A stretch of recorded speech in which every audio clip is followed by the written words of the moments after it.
수술실에 팽팽했던 긴장감이 마침내 안도의 한숨과 함께 녹아내렸다. 모니터의 모든 수치가 안정적으로 돌아오자 차유진은 수술용 마스크를 벗었다.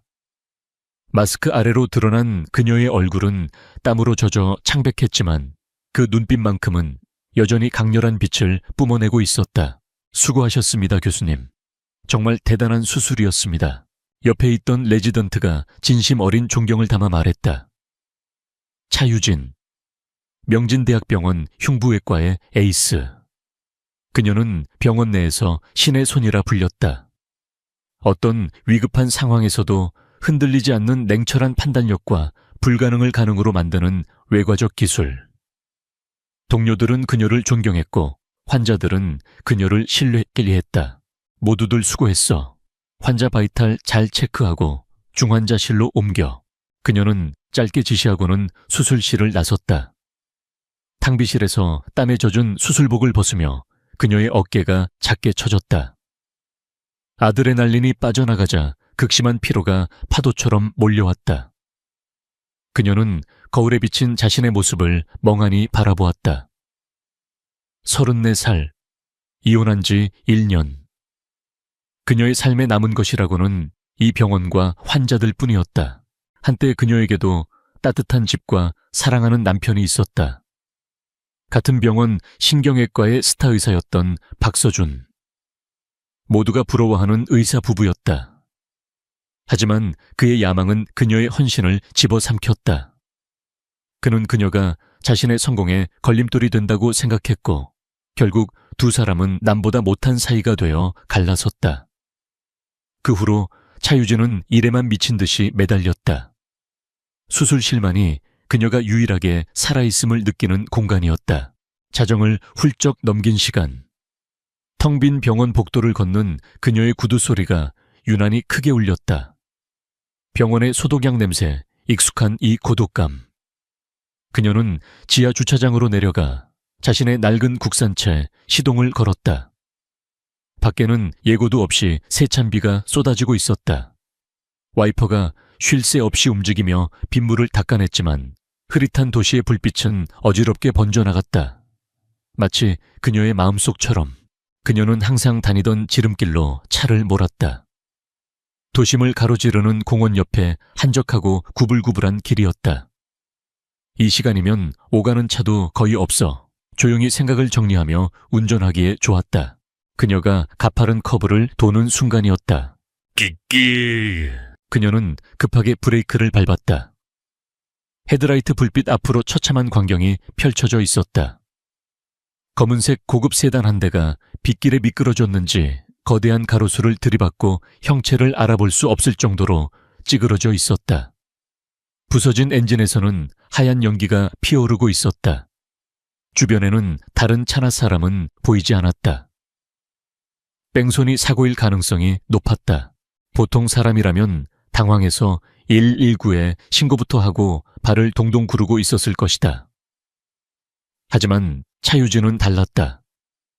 그녀의 머릿속은 그 어떤 수술실에서보다도 빠르고 냉철하게 돌아가기 시작했다.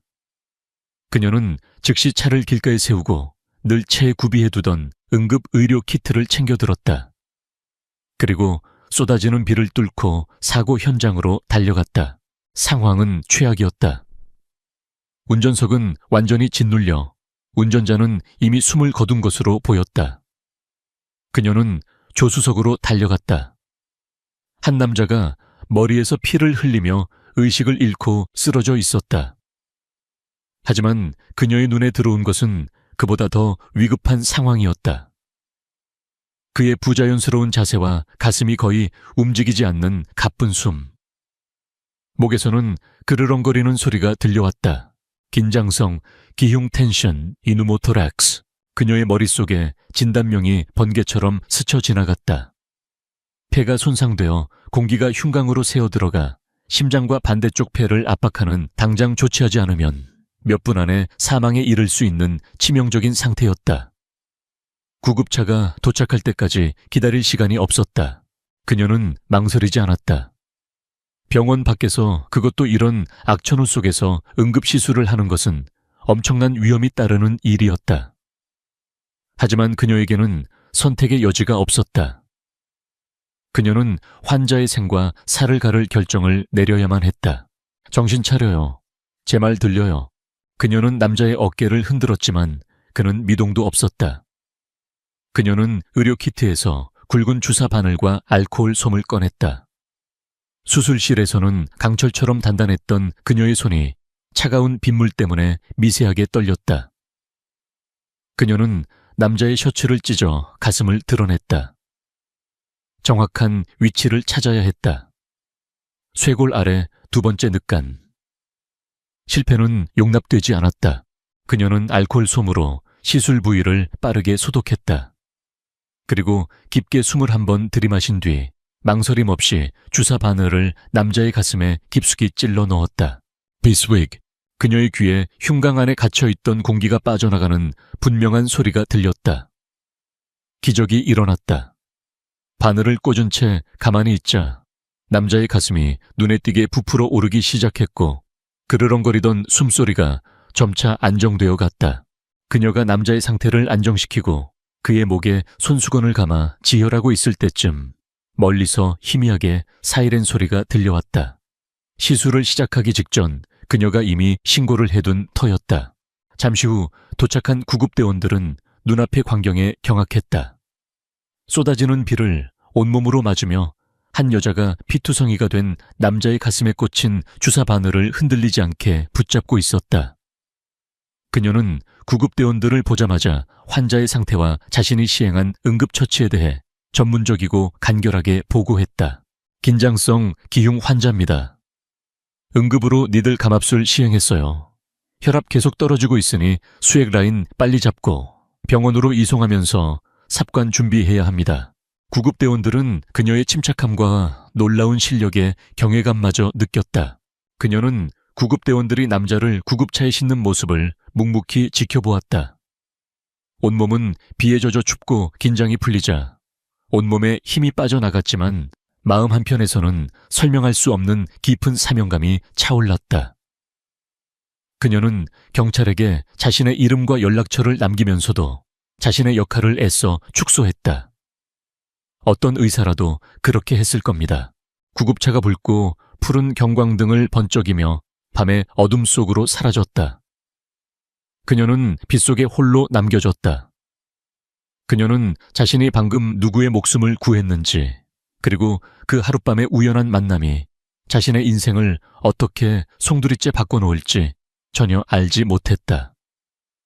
며칠 후 명진대학병원은 보이지 않는 긴장감에 휩싸였다. 며칠 전 밤 대형 교통사고로 실려온 환자가 대한민국 재계서열 10위 안에 드는 태하그룹의 권희준 회장이라는 사실이 알려졌기 때문이다. 병원 VIP 병동 전체는 그의 경호원들에 의해 철통같이 통제되었고 병원장은 매일 아침 그의 상태를 보고하기 위해 직접 병실을 찾았다. 차유진은 그 모든 소란에서 한 발짝 비켜나 있었다. 그녀는 그날 밤의 일을 애써 잊으려 노력했다. 그녀의 일상은 다시 수술과 회진, 그리고 끝없는 논문 작업으로 채워졌다. 병원 내에 떠도는 VIP 환자에 대한 소문을 들었지만 자신이 빗속에서 구해낸 남자가 그 VIP 환자라고는 생각하지 못했다. 그녀는 병원 내의 정치나 가십에는 전혀 관심이 없었다. 하지만 그녀가 잊으려 했던 그 남자는 그녀를 결코 잊지 않고 있었다. VIP 병실 침대에 비스듬히 기대앉은 권희준은 창밖을 내다보며 그날 밤을 회상했다. 사고 직후에 끔찍한 고통 쏟아지는 비, 그리고 희미해져가는 의식 속에서 자신을 향해 다가오던 한 줄기 빛. 그는 똑똑히 기억했다. 공포나 망설임 없이 자신을 살리기 위해 단호하고 침착하게 움직이던 한 여인의 모습을. 그분을 찾았나? 권희준이 곁에 서 있던 비서최 실장에게 물었다. 그의 목소리는 아직 완전히 회복되지 않아 조금 잠겨 있었지만 그 안에 힘과 권위는 여전했다. 네, 회장님. 찾았습니다. 최 실장이 공손하게 보고했다. 그분은 바로 이 병원의 흉부외과 소속 차유진 교수입니다. 그리고 한 가지 더 특이사항이 있습니다. 말해보게. 차유진 교수는 이 병원 신경외과 과장인 박서준 교수의 전 부인입니다. 권희준의 눈썹이 살짝 올라갔다. 박서준. 그는 그 이름을 알고 있었다. 몇 번이고 자신에게 잘 보이려 애쓰던 야망에 가득 찬 의사.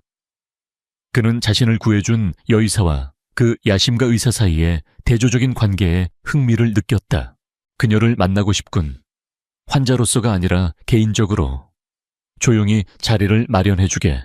최 실장은 즉시 움직였다.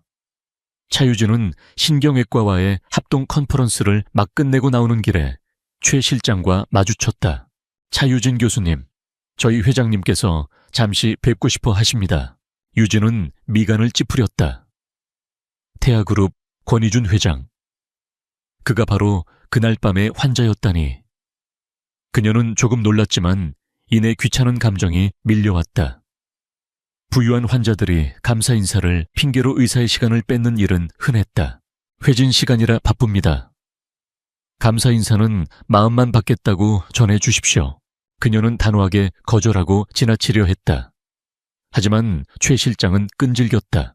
잠깐이면 됩니다. 교수님께서 아니면 안 될 중요한 용무라고 하셨습니다. 그의 간절한 태도에 유진은 마지못해 발걸음을 옮겼다. VIP 병동으로 향하는 내내 그녀의 표정은 굳어 있었다. 병실은 병실이라기보다 최고급 호텔 스위트룸에 가까웠다.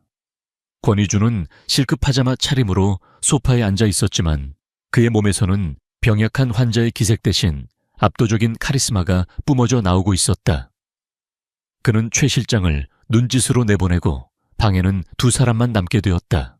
앉으시죠, 차유진 선생. 유진은 그의 맞은편 소파에 꼿꼿한 자세로 앉았다. 그날 밤 정말 고맙소.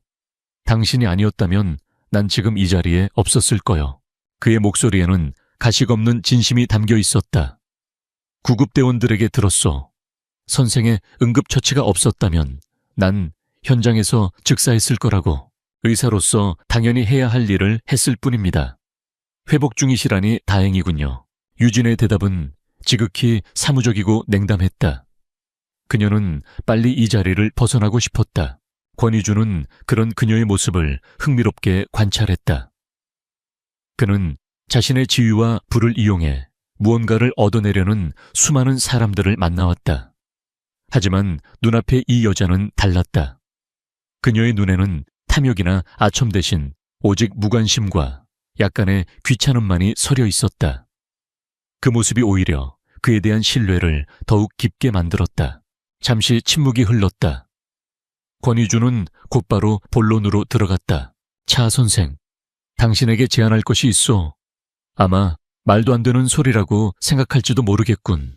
그는 자신의 상황을 간략하게 설명했다. 그날의 사고는 단순한 사고가 아니었으며 회사와 가족 내부에 자신을 노리는 적들이 있다는 것, 그리고 그들에게 자신이 건재하다는 것을 보여주고 자신의 가장 약한 고리를 보호하기 위해서는 안정적인 가정이 필요하다는 것. 내겐 아내가 필요하오. 그는 유진의 눈을 똑바로 바라보며 말했다. 내가 완벽하게 신뢰할 수 있는 파트너. 차유진 선생, 나와 결혼해 주시오. 순간 유진은 자신의 귀를 의심했다. 그녀는 그가 머리를 다쳐 정신이 이상해졌거나 혹은 아주 질 나쁜 농담을 하고 있다고 생각했다. 그녀의 입에서 실소가 터져 나왔다. 결혼이요? 권희준 회장님. 혹시 처방받으신 약이 너무 독한 건 아닙니까? 그녀는 차갑고 냉소적인 목소리로 되물었다. 저는 이혼한 여자입니다. 결혼 따위에는 이제 신물이 나요. 하물며 이런 식의 비즈니스 거래는 더더욱 사양입니다. 사람 잘못 보셨습니다. 유진은 자리에서 벌떡 일어났다. 더 이상 이 남자의 헛소리를 들어줄 시간이 없었다. 감사 인사는 잘 받았습니다, 회장님. 하지만 앞으로는 이런 터무니없는 일로 제 시간을 낭비하게 하지 말아 주십시오. 그녀는 차갑게 말을 맺고 뒤돌아 병실 문을 향해 걸어갔다. 권희준은 그런 그녀의 뒷모습을 말없이 바라볼 뿐이었다. VIP 병동을 빠져나온 유진은 빠른 걸음으로 복도를 걸었다. 그녀의 머릿속은 온통 혼란스러웠다. 그 남자의 당돌함과 오만함에 화가 치밀었다. 어떻게 사람 면전에 대고 그런 제안을 할 수 있단 말인가. 그녀는 그것을 권력에 취한 남자의 어리석은 망상이라고 치부해버렸다. 하지만 그녀가 신경외과 병동 앞을 지날 때였다. 그녀의 전남편 박서준이 병원장과 함께 복도를 걸어 나오며 특유의 매력적인 미소를 짓고 있는 모습이 보였다. 야망과 출세욕으로 번들거리는 그 얼굴. 그를 보자 지옥 같았던 결혼 생활의 기억이 악몽처럼 되살아났다. 그 순간 아주 찰나의 순간이었지만 권희준의 그 황당무계한 제안이 단순히 미친 소리가 아니라 앞으로 그녀의 삶에 닥쳐올 거대한 폭풍의 불길한 전조처럼 느껴졌다. 그녀는 불쾌한 예감을 떨쳐내려놓은 듯 고개를 흔들며 자신의 연구실로 향했다. 그러나 한 번 던져진 돌은 이미 그녀의 고요했던 마음에 거대한 파문을 일으키고 있었다. 권희준은 거절에 익숙한 남자가 아니었다. 차유진의 단호한 거절은 그의 오기를 꺾기는커녕 오히려 그녀에 대한 그의 흥미와 결심을 더욱 부채질했다. 그는 그녀를 직접적으로 괴롭히는 대신 아주 교묘하고 세련된 방식으로 자신의 존재감을 그녀의 삶에 서서히 스며들게 하는 방법을 택했다. 며칠 뒤 흉부외과 의국에 사람 키만한 거대한 꽃바구니가 배달되었다. 최고급 장미와 백합으로 장식된 그 화려한 꽃바구니에는 심플한 카드 한 장이 꽂혀 있었다. 차유진 교수님의 프로페셔널리즘에 경의를 표합니다. 보낸 사람의 이름은 없었지만 모두가 그것이 누구의 선물인지 짐작할 수 있었다. 의국은 순식간에 동료들의 부러움과 시기 어린 수군거림으로 가득 찼고 차유진은 그 관심의 중심에 서게 되었다. 그녀는 난처함에 얼굴을 굳힌 채 꽃바구니를 의국 공용 공간에 놓아두었다. 그것은 시작에 불과했다. 며칠 후 병원 홈페이지에는 태아그룹이 흉부외과 연구기금으로 거액을 기부했다는 기사가 올라왔다. 기부의 명분은 차유진 교수의 헌신적인 의술에 감명받아였다. 그녀의 이름이 공개적으로 거론된 이 기부는 그녀가 거절할 수도 모른 척할 수도 없는 교묘한 족쇄였다. 병원장은 그녀를 따로 불러 칭찬했지만 그녀는 마치 보이지 않는 그물에 걸려든 물고기처럼 답답함을 느꼈다. 권희준의 영향력은 여기서 그치지 않았다.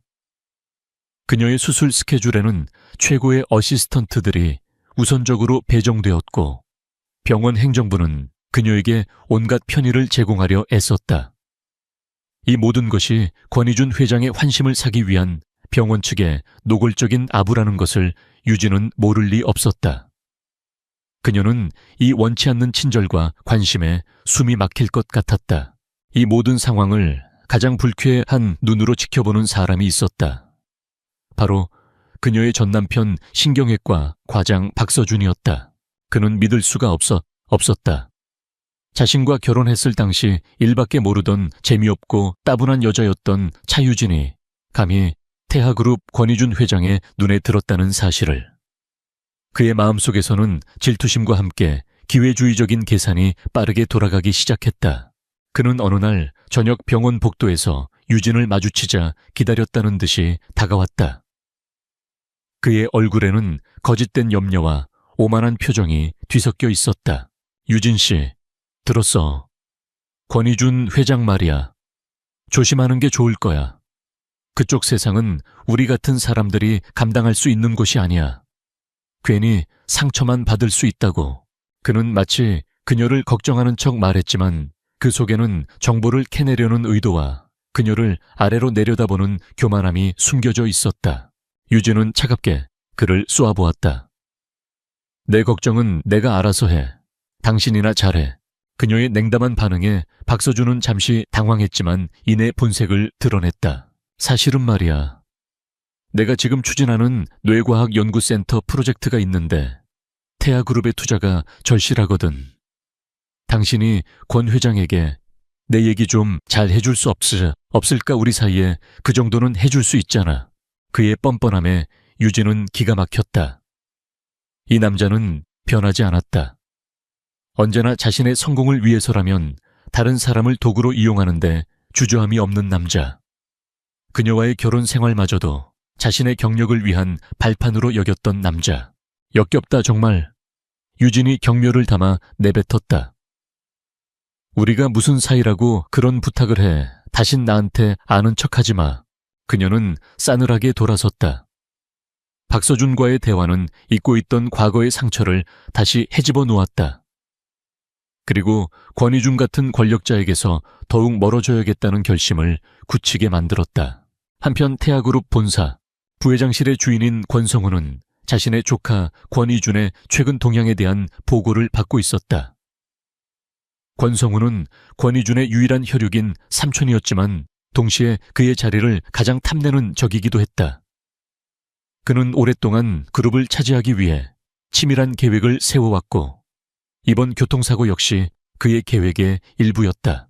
보고서에는 사고가 실패로 돌아갔다는 것, 권희준이 빠르게 회복 중이라는 것, 그리고 그가 차유진이라는 이혼한 여의사에게 비정상적인 관심을 보이고 있다는 내용이 담겨 있었다. 권성우는 차갑고 계산적인 남자였다. 그는 차유진을 한 명의 인간이 아니라 자신의 계획을 망칠 수 있는 예측 불가능한 변수로 보았다. 조카의 잠재적인 아내, 그것은 그의 계획의 가장 큰 걸림돌이었다. 싹을 잘라야지. 그는 혼잣말을 하며 자신의 힘을 이용해 선제 공격을 하기로 마음먹었다. 그의 영향력은 재계를 넘어 의료계까지 깊숙이 뻗어 있었다. 그는 즉시 명진대학병원 병원장에게 연락을 취했다. 과거 자신의 도움으로 병원장 자리에 오른 그는 권성훈에게 큰 빚을 지고 있었다. 권성훈은 차유진 교수의 최근 유명세가 병원에 불필요한 구설을 몰고 올 수 있다며 그녀의 사소한 실수 하나가 병원 전체에 재앙이 될 수 있음을 교묘하게 암시했다. 압박을 받은 병원장은 즉시 유진을 자신의 사무실로 호출했다. 차 교수, 요즘 구설이 많더군. 매사에 각별히 조심하고 특히 VIP 환자들과 관련해서는 불필요한 마찰을 피하도록 하게. 그것은 명백한 경고였다. 그리고 그 경고는 곧 현실이 되었다. 며칠 뒤 유진이 집도하기로 예정되어 있던 고위험군 노인 환자의 심장 수술에 제동이 걸렸다. 병원 윤리위원회에서 갑자기 수술 절차에 대한 재검토를 요구하고 나선 것이다. 병원장의 입김이 작용한 결과였다.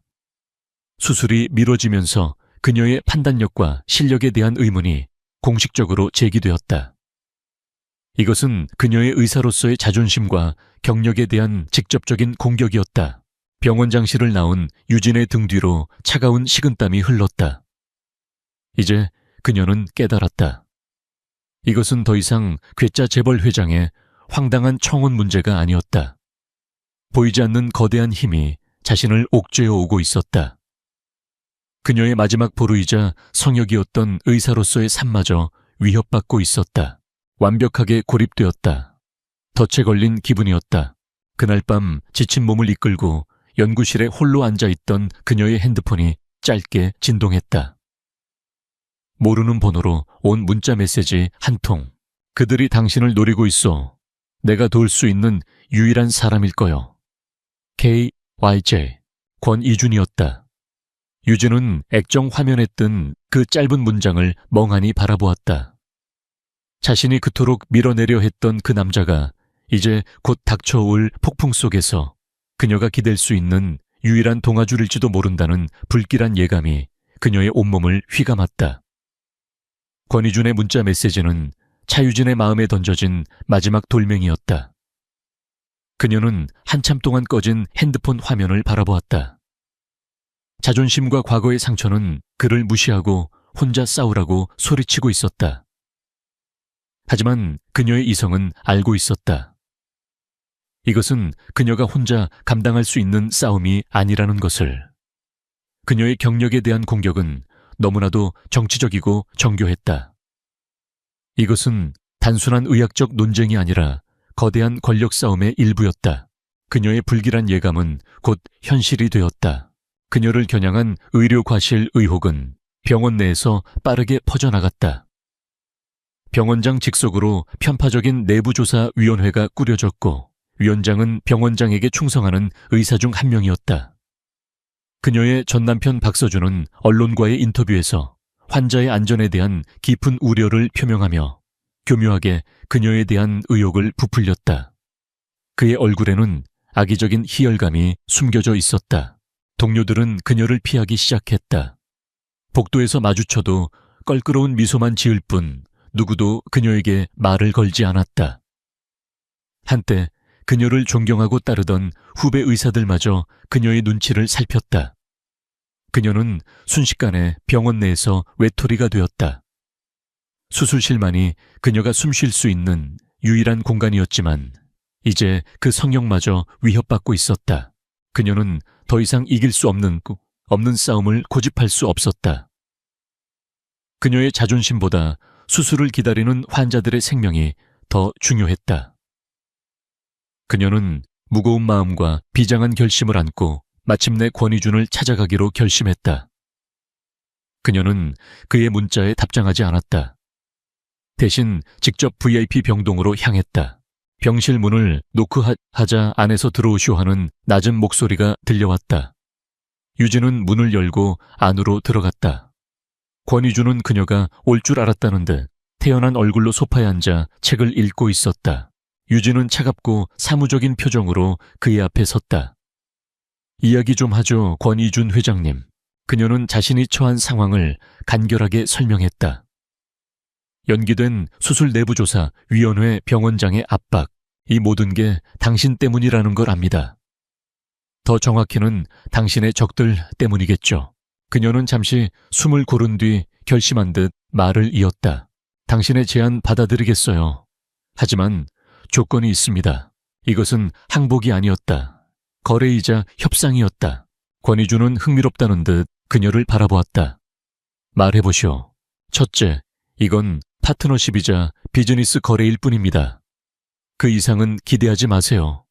둘째, 어떤 신체적 접촉도 없을 겁니다. 우리는 완벽하게 사생활을 분리할 겁니다.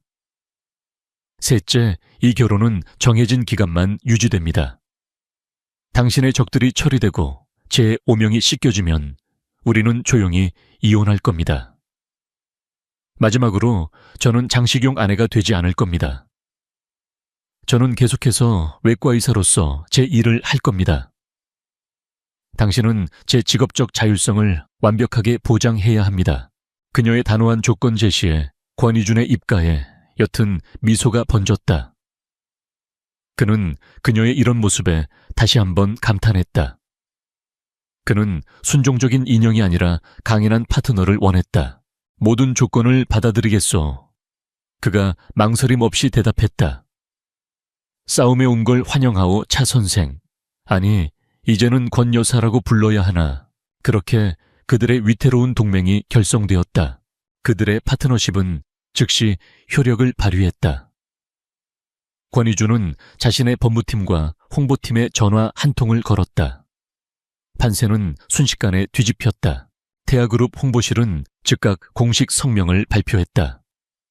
성명서에는 권희준 회장이 자신의 생명의 은인인 차유진 교수의 의술에 무한한 신뢰를 보내며 그녀의 헌신에 깊은 감사를 표한다는 내용이 담겨 있었다.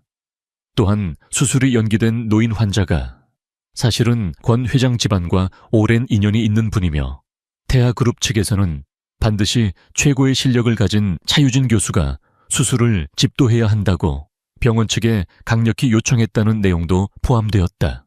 이 성명서는 병원을 완벽한 궁지로 몰아넣었다. 막강한 권력을 가진 태아그룹 회장의 뜻을 거스를 수는 없는 노릇이었다. 유진을 옥죄던 내부 조사는 소리 소문 없이 중단되었고 연기되었던 수술도 즉시 재개되었다. 유진은 그의 힘 덕분에 첫 번째 전투에서 승리했다. 그녀는 안도감을 느끼는 동시에 결국 그의 힘에 의지해야만 했다는 사실에 복잡한 심정을 느꼈다. 첫 번째 위기를 넘긴 후 두 사람은 다시 마주 앉았다. 이제는 적대적인 협상가가 아닌 비밀을 공유하는 동맹으로서였다. 권희준은 그녀에게 모든 것을 털어놓았다. 자신의 자리를 호시탐탐 노리는 숙부 권성훈의 야망과 그가 얼마나 잔인하고 무자비한 인물인지에 대해 설명했다. 그의 이야기를 들은 유진은 자신이 알고 있는 정보를 제공했다. 그녀는 병원 내의 복잡한 권력 구도와 정치 지형에 대해 설명했다. 병원장의 약점, 그리고 자신의 전남편인 박서준이 성공을 위해서라면 누구의 손이든 잡을 조종하기 쉬운 야심가라는 사실을 알려주었다. 그것은 권희준이 결코 혼자서는 얻을 수 없는 귀중한 내부 정보였다. 그들은 서로 다른 세계의 전문가로서 각자의 전문 지식을 결합하기 시작했다. 황당한 청혼으로 시작된 관계는 이제 진정한 전략적 파트너십으로 변모하고 있었다. 그들은 애써 부정하려 했지만 서로의 능력과 강인함에 대한 존중심이 마음속 깊은 곳에서 서서히 싹트고 있었다.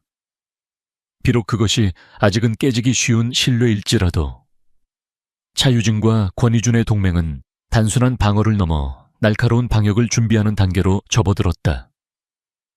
그들은 더 이상 각자의 세계에 고립된 개인이 아니었다. 그들은 하나의 팀이었고 공동의 적을 무너뜨리기 위해 서로의 가장 강력한 무기를 결합했다. 그들의 작전 본부는 여전히 명진대학병원 VIP 병동이었다. 하지만 이제 그곳의 분위기는 완전히 달라져 있었다. 낮에는 권희준이 재활 치료를 받는 평범한 병실이었지만 밤이 되면 그곳은 태아그룹의 미래와 한 외과의사의 명예가 걸린 치열한 전쟁 상황실로 변모했다. 권희준은 자신의 정보망을 총동원하여 숙부인 권성훈의 자금 흐름을 추적했다. 그의 충실한 비서 최 실장은 밤낮을 가리지 않고 권성훈이 세운 유령 회사들과 그의 비밀 계좌들을 파고들었다. 하지만 권성훈은 늙은 여우처럼 교활했다.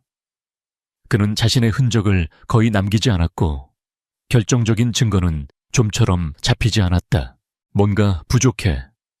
그를 한 방에 무너뜨릴 결정적인 한 방이 필요해. 권희준은 서류 더미 위에서 눈을 떼며 말했다. 그의 눈에는 초조함이 서려 있었다. 그때 조용히 의료 기록을 검토하던 유진이 입을 열었다. 그녀의 목소리는 낮고 차가웠다. 찾은 것 같아요. 당신이 말한 그 결정적인 한 방. 그녀는 태블릿 PC를 그에게 내밀었다. 화면에는 권희준이 사고 직후 처음 병원에 실려왔을 때의 응급수술 기록과 영상 자료가 떠 있었다. 이상해요. 당신의 초기 수술 기록입니다. 당시 응급수술을 집도한 건 제 전남편 박서준 과장이었어요. 그녀는 영상을 확대하며 설명했다. 여기 복부 CT 영상이에요. 비장 근처에 아주 미세한 혈종이 보입니다. 경험 많은 외과의사라면 절대 놓칠 수 없는 출혈의 징후죠. 하지만 박서준 과장은 이걸 경미한 타박상으로 결론 내리고 수술을 종결했어요. 만약 그날 밤 제가 당신을 발견하지 못했다면 당신은 아마 과다출혈로 인한 쇼크로 사망했을 겁니다. 아주 조용하고 완벽한 사고로 위장된 죽음이었겠죠. 권희준의 얼굴이 싸늘하게 굳어졌다. 모든 퍼즐 조각이 맞춰지는 순간이었다. 숙부 권성훈은 단순히 사고를 위장한 것이 아니었다. 그는 병원 내부에 자신의 하수인을 심어두고 사고에서 살아남더라도 확실하게 죽음에 이르도록 이중의 덫을 놓았던 것이다. 유진의 심장은 차갑게 가라앉았다. 그녀는 박서준이 야망을 위해 비열한 짓을 할 수 있는 인간이라는 것은 알았지만 환자의 생명을 담보로 살인에 가담할 줄은 상상도 하지 못했다. 그것은 의사로서 절대 넘어서는 안 될 선을 넘은 것이었다. 그녀의 마음속에서 전남편에 대한 마지막 남은 일말의 연민마저 사라지고 그 자리에는 차가운 분노와 의사로서의 사명감만이 남았다. 증거가 필요해. 박서준이 고의로 그랬다는 증거, 그리고 그가 권성훈과 연결되어 있다는 증거. 권희준이 이를 갈며 말했다. 유진은 고개를 끄덕였다. 그녀는 이미 다음 단계를 생각해두고 있었다. 그녀는 자신의 의사 가운을 다시 입었다. 병원이야말로 그녀의 전쟁터였다. 그녀는 수소문 끝에 당시 박서준의 응급수술에 제1 어시스턴트로 참여했던 한 젊은 레지던트를 찾아냈다. 그는 실력은 있지만 융통성이 없어 선배들에게 미움을 받던 정의감 강한 의사였다. 유진은 병원 옥상 인적이 드문 곳에서 그를 만났다. 처음에 그는 입을 열기를 두려워했다.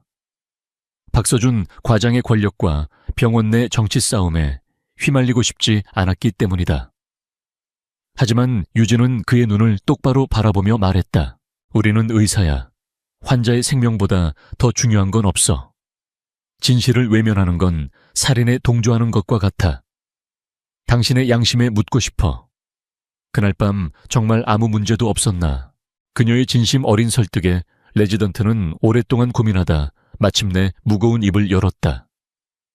그는 그날 밤 자신이 분명히 출혈 가능성을 제기했지만 박서준 과장이 자신의 의견을 무시하고 서둘러 수술을 끝내버렸다고 증언했다.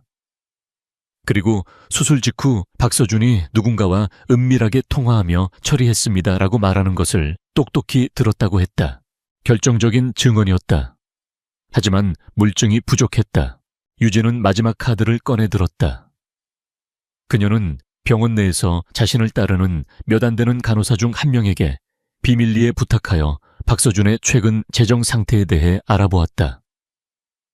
그리고 놀라운 사실을 발견했다. 박서준은 최근 거액의 도박 빚을 지고 있었는데 권희준의 수술이 있었던 바로 다음 날 그 모든 빚을 현금으로 한 번에 청산했다는 것이었다. 이제 남은 것은 그 돈의 출처를 밝히는 일뿐이었다.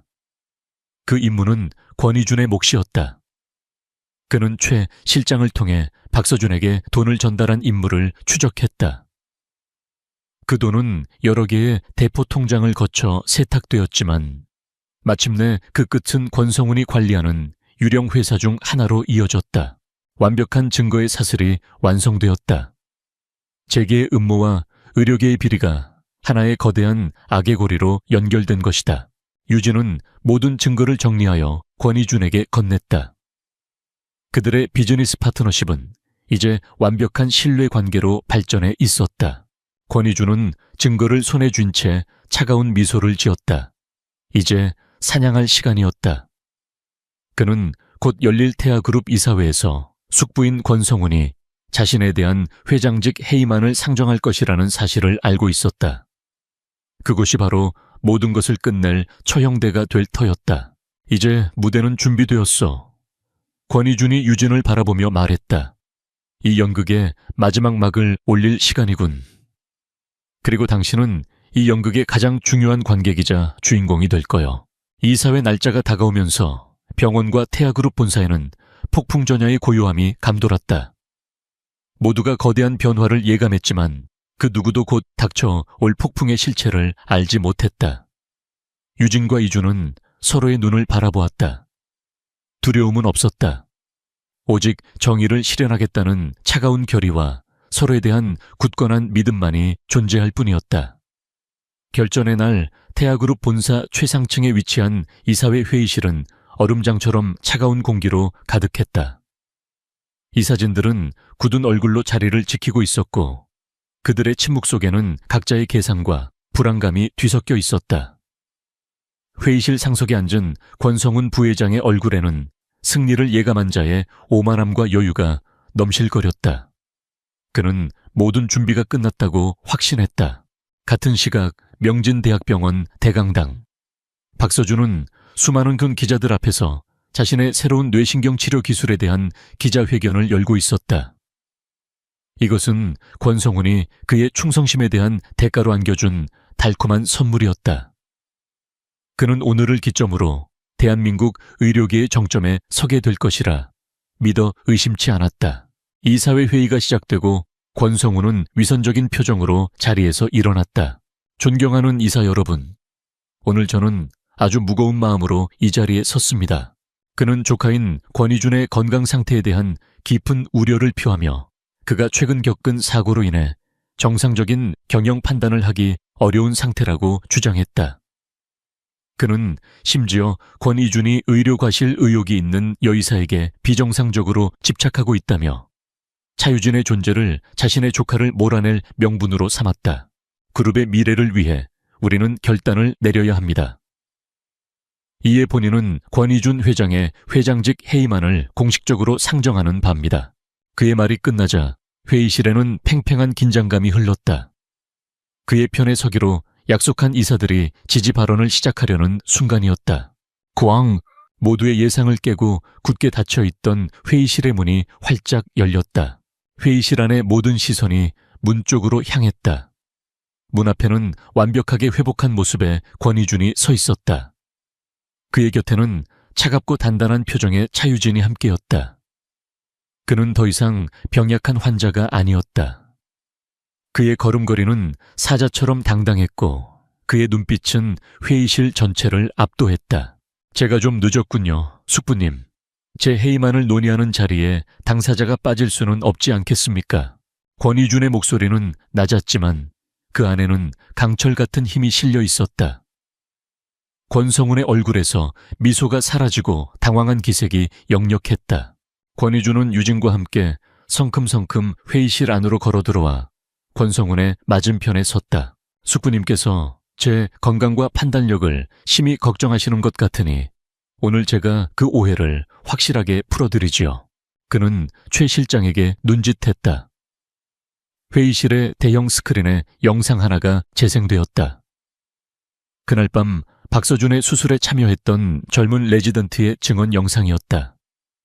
그는 박서준이 어떻게 자신의 경고를 무시하고 서둘러 수술을 끝냈는지, 그리고 수술 직후 누구와 통화하며 처리했다고 말했는지를 똑똑히 증언했다. 회의실이 술렁이기 시작했다. 권성훈은 말도 안 돼, 저건 조작된 영상이야 라고 소리쳤다. 하지만 권희준의 공격은 여기서 멈추지 않았다. 다음 화면에는 박서준의 도박빚 내역과 그 빚이 권성훈의 유령 회사를 통해 흘러들어온 자금으로 단번에 청산된 금융거래 기록이 떴다. 숙부님, 제 전담 의사에게 거액의 뒷돈을 대주면서까지 제 건강을 챙겨주시다니 정말 감동적이군요. 권희준이 비꼬듯 말했다. 그리고 마침내 마지막 증거가 화면에 나타났다. 그날의 복부 CT 영상이었다. 권희준은 마이크를 유진에게 넘겼다. 유진은 한치의 떨림도 없이 전문가로서의 냉철한 목소리로 영상을 설명하기 시작했다.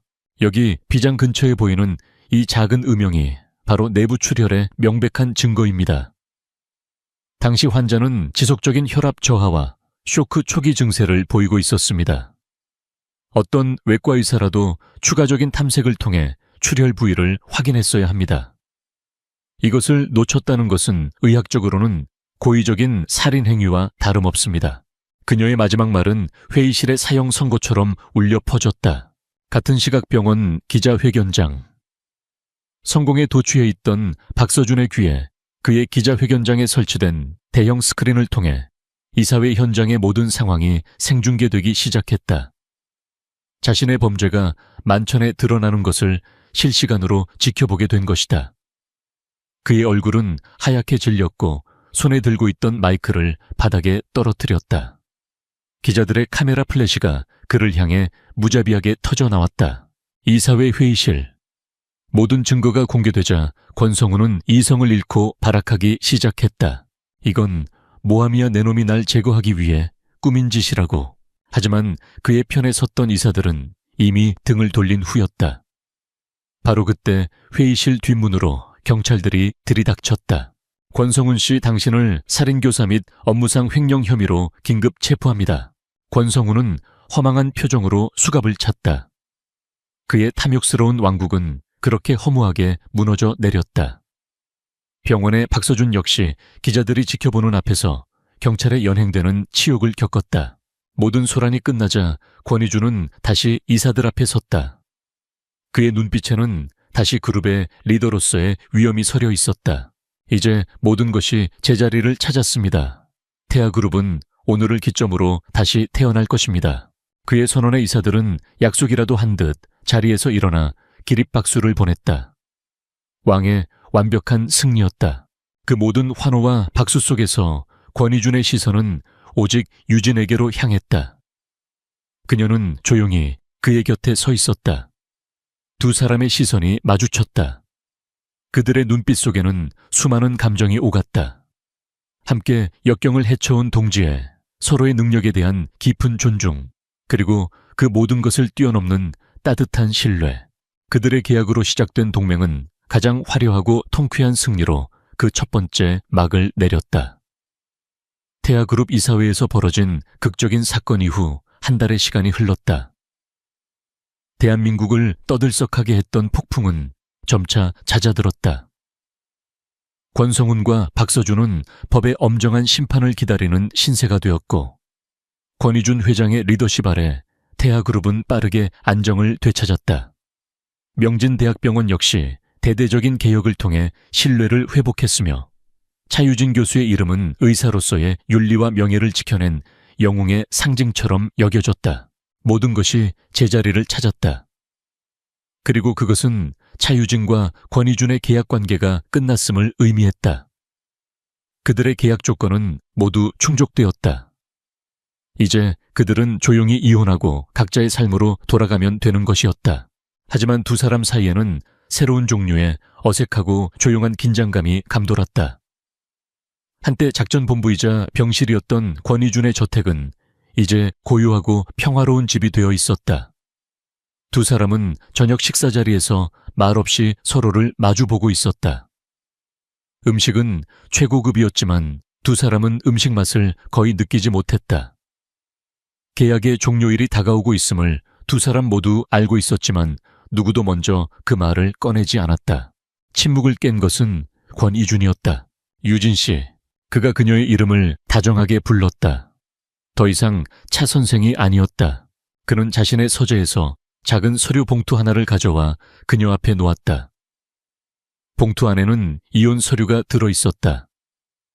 그의 서명란에는 이미 권희준이라는 이름이 단정하게 적혀 있었다.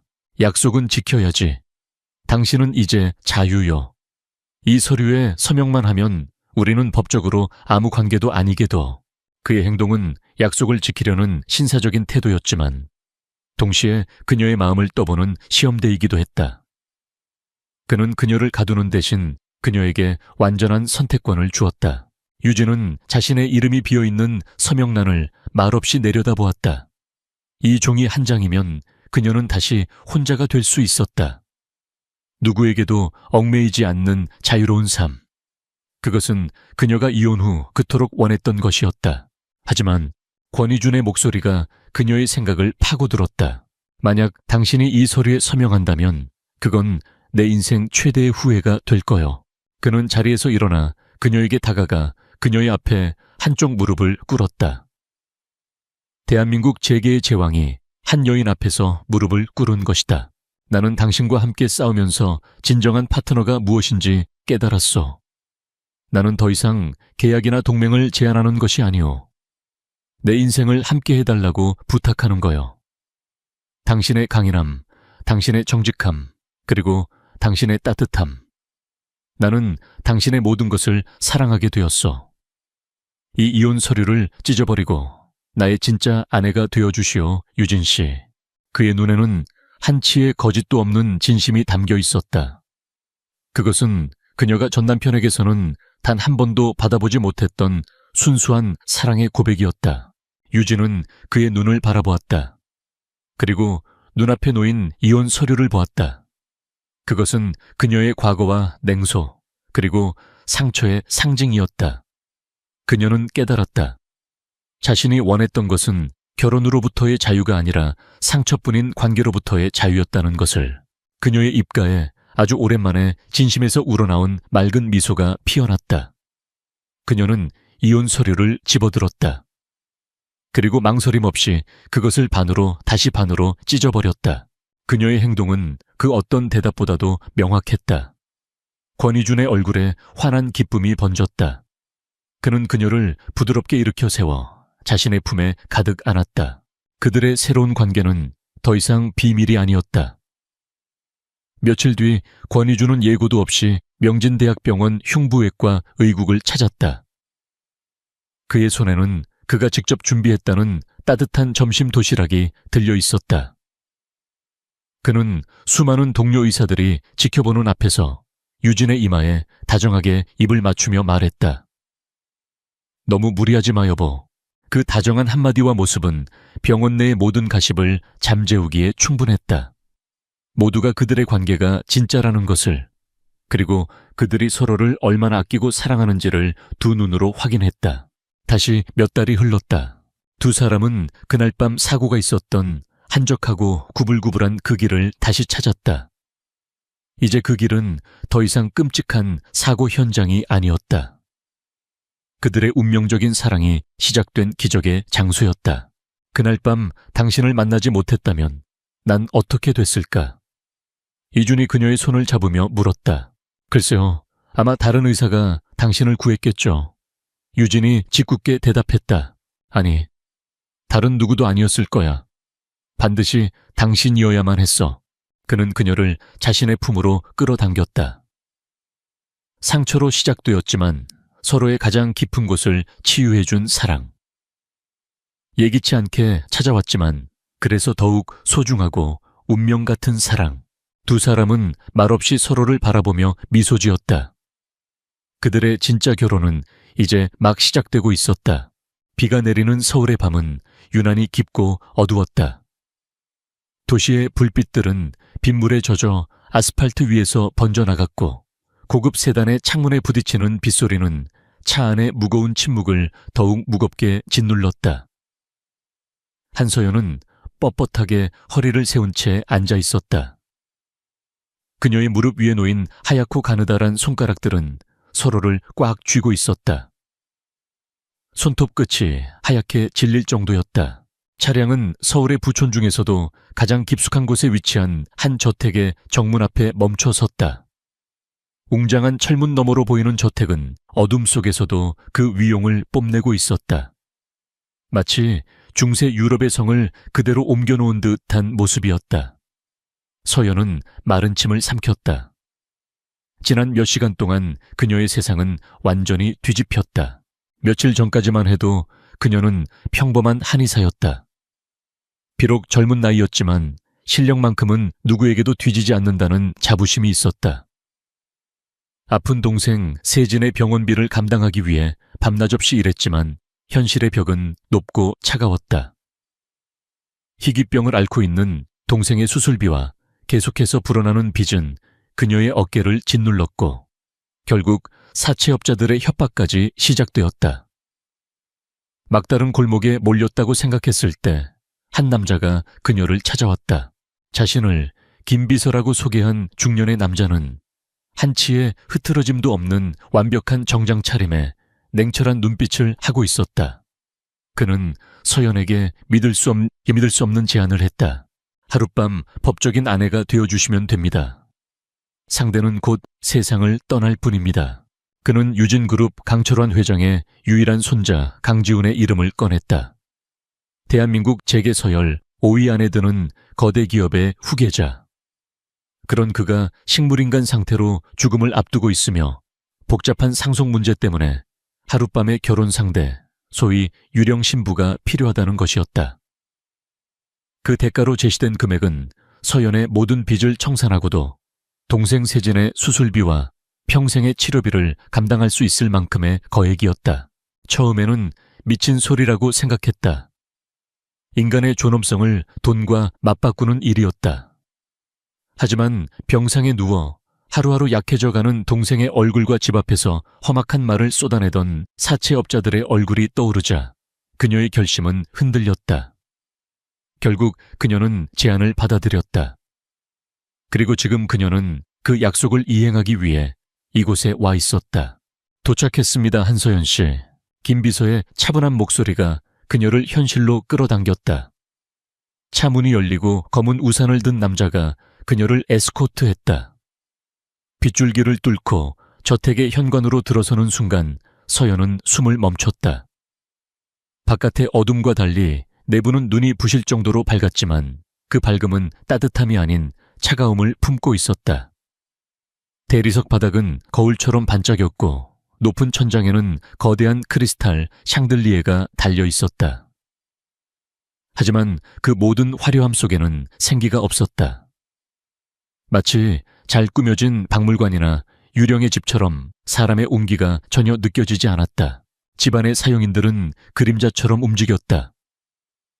그들은 서연에게 짧게 고개를 숙였지만 그들의 얼굴에는 어떤 감정도 담겨 있지 않았다. 오직 기계적인 복종만이 존재할 뿐이었다. 서연은 한의사로서의 직업적 본능으로 공기 중에 떠도는 미세한 약품 냄새를 맡았다. 소독약 냄새와 함께 아주 희미하게 다른 종류의 약초 냄새도 섞여 있었다. 김 비서는 그녀를 저택의 서재로 안내했다.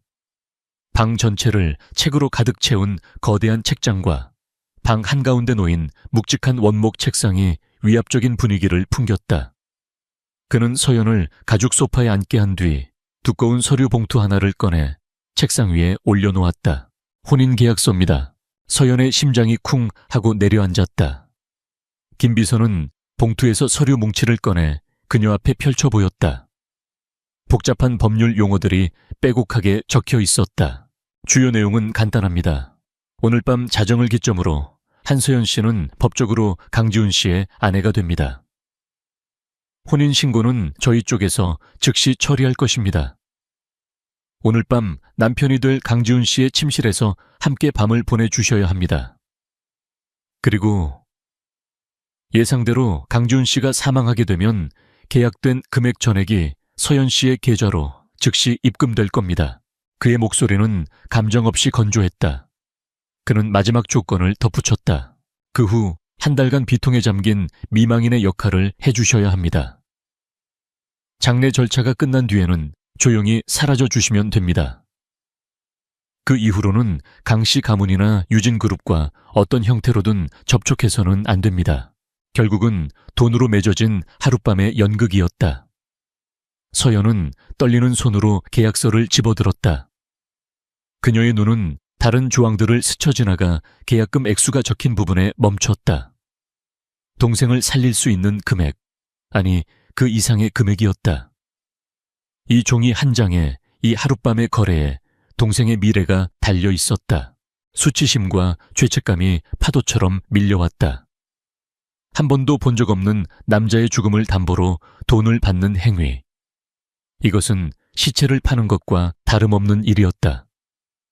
하지만 그녀에게 다른 선택지가 있었던가? 병원에서 들려오는 의사의 비관적인 목소리, 돈이 없으면 치료를 중단해야 할지도 모른다는 암시. 그것이 그녀가 마주한 현실이었다. 서연은 눈을 감았다. 병상에서도 늘 자신을 보며 웃어주던 동생 세진의 얼굴이 떠올랐다. 누나, 나 괜찮아. 그렇게 말하던 동생의 목소리가 귓가에 맴돌았다. 괜찮지 않다는 것을 알면서도 그녀는 동생의 그 미소를 지켜주고 싶었다. 다시 눈을 떴을 때 그녀의 눈빛은 단단하게 굳어 있었다. 그녀는 더 이상 망설이지 않고 책상 위에 놓인 만년필을 집어들었다. 그리고 계약서의 서명란에 자신의 이름 3글자 한서연을 또박또박 적어 내려갔다. 획 하나하나에 그녀의 절박함과 슬픔 그리고 체념이 담겨 있었다. 서명이 끝나자 김 비서는 만족한 듯 작게 고개를 끄덕였다. 그는 계약서를 다시 봉투에 담으며 일어섰다. 이제 남편 되실 분을 만나러 가시죠. 그의 말을 따라 서연은 자리에서 일어났다. 다리가 후들거렸지만 그녀는 애써 태연한 척 걸음을 옮겼다. 김 비서는 그녀를 2층으로 이끌었다. 복도를 따라 걸으며 마주치는 모든 방문은 굳게 닫혀 있었다. 이 거대한 저택에는 오직 정막만이 가득했다. 마침내 그들은 복도 끝에 있는 거대한 이중문 앞에 멈춰 섰다. 김 비서가 조용히 문을 열자 서연은 저도 모르게 숨을 멈췄다. 방은 상상 이상으로 넓고 호화로웠다. 하지만 그 화려한 인테리어는 방 한가운데를 차지한 거대한 침대와 그 주변을 둘러싼 각종 의료기기들 때문에 빛을 잃고 있었다. 삐삐하는 규칙적인 기계음이 방 안의 유일한 소리였다. 그리고 침대 위에는 한 남자가 누워 있었다. 강지훈. 그녀의 하룻밤짜리 남편. 그는 창백한 얼굴로 잠들어 있었다. 아니, 잠들었다기보다는 의식을 잃은 상태에 가까웠다. 팔에는 링거 주사바늘이 꽂혀 있었고 가슴에는 심박을 측정하는 센서가 붙어 있었다. 하지만 죽음을 앞둔 사람이라고 하기에는 그의 모습은 너무나 평온했다. 오히려 깊은 잠에 빠진 조각상처럼 보였다. 짙은 눈썹 날렵한 콧날, 굳게 다물린 입술.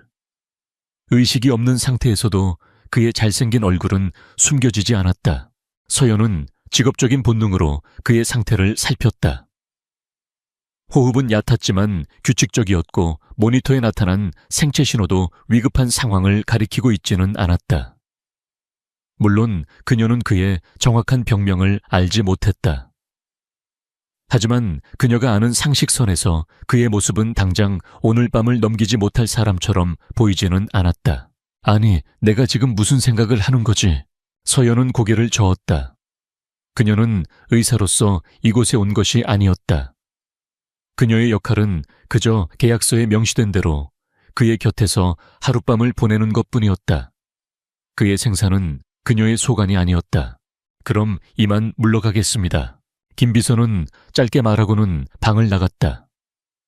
육중한 문이 철컥 소리를 내며 닫히자 방 안에는 완벽한 정적만이 남았다. 이제 이 거대한 공간에는 그녀와 침대 위에 누워있는 남자 단둘뿐이었다. 서연은 침대에서 몇 걸음 떨어진 소파에 조심스럽게 앉았다. 그녀는 무엇을 해야 할지 알 수 없었다. 그저 기계가 내는 단조로운 소리를 들으며 어둠이 창밖을 완전히 삼키는 것을 지켜볼 뿐이었다. 그녀는 다시 한번 침대 위의 남자를 바라보았다. 강지훈. 이름도 얼굴도 오늘 처음 알게 된 남자. 내일 아침이면 그녀는 이 남자의 아내이자 동시에 미망인이 될 운명이었다. 두려움, 죄책감, 슬픔, 그리고 이 모든 상황에 대한 기묘한 호기심이 뒤섞인 복잡한 감정이 그녀의 마음속에서 소용돌이쳤다. 밤은 깊어지고 있었다. 서연은 앞으로 자신에게 어떤 운명이 닥칠지 알 수 없었다. 그녀는 그저 이 길고 긴 밤이 무사히 지나가기만을 바랄 뿐이었다. 밤은 지독하게 길었다. 한서연은 거대한 침실 안의 소파에 웅크린 채 뜬 눈으로 밤을 지새웠다. 그녀는 잠을 잘 수 없었다. 규칙적으로 울리는 의료 모니터에 기계음 창밖으로 들려오는 빗소리, 그리고 자신의 심장 소리가 뒤섞여 그녀의 머릿속을 어지럽혔다. 죄책감과 불안감이 그녀의 온몸을 쇠사슬처럼 올가매는 듯했다. 그녀는 자신이 죽음을 기다리는 하이에나가 된 것만 같아 견딜 수 없었다. 시간이 흘러 빗줄기가 잦아들고 창밖이 희미하게 밝아오기 시작했다. 동쪽 하늘이 잿빛에서 옅은 보라색으로 다시 주황빛으로 물들어갔다. 새로운 날이 밝아오고 있었다. 그것은 누군가에게는 희망의 시작이겠지만 서연에게는 한 남자의 죽음을 확인하게 될 시간이 다가오고 있음을 의미했다. 그녀는 곧 김 비서가 들어와 모든 것이 끝났음을, 강지훈이 사망했음을 알릴 것이라 예상했다. 그리고 그녀는 약속대로 슬픔에 잠긴 미망인 연기를 시작해야 할 터였다. 피로가 몰려와 눈꺼풀이 청은망은 무거워질 무렵이었다.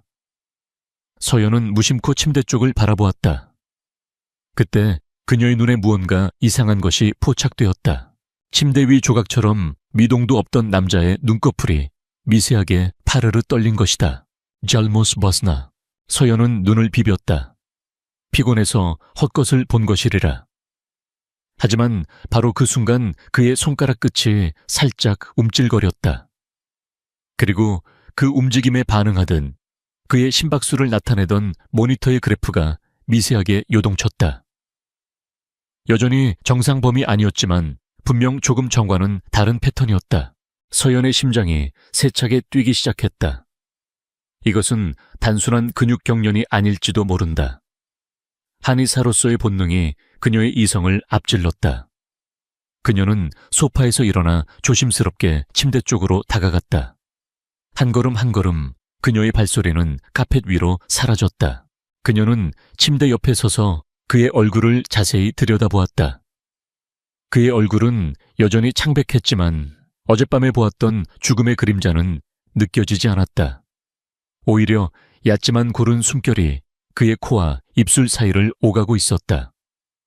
그녀가 그의 맥을 짚어보기 위해 손을 뻗으려는 순간이었다. 남자의 눈이 천천히 떠졌다. 서연은 그 자리에 얼어붙었다. 숨 쉬는 것조차 잊었다. 그녀가 마주한 것은 죽어가는 사람의 흐릿하고 초점 없는 눈동자가 아니었다. 그 눈은 놀라울 정도로 깊고 날카로웠으며 혼란 속에서도 명료한 이성을 담고 있었다.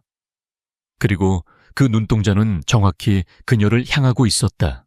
방 안을 가득 채우던 기계 음만이 두 사람 사이에 정적을 갈랐다. 남자는 한동안 말없이 서연을 바라보았다. 마치 그녀가 누구인지, 왜 이곳에 있는지 가늠하려는 듯한 눈빛이었다. 마침내 그의 마른 입술이 힘겹게 열렸다. 당신이, 한서연 씨, 목소리는 쇠약했지만 발음은 놀라울 정도로 정확했다. 서연은 거대한 충격에 휩싸여 아무 말도 할 수 없었다.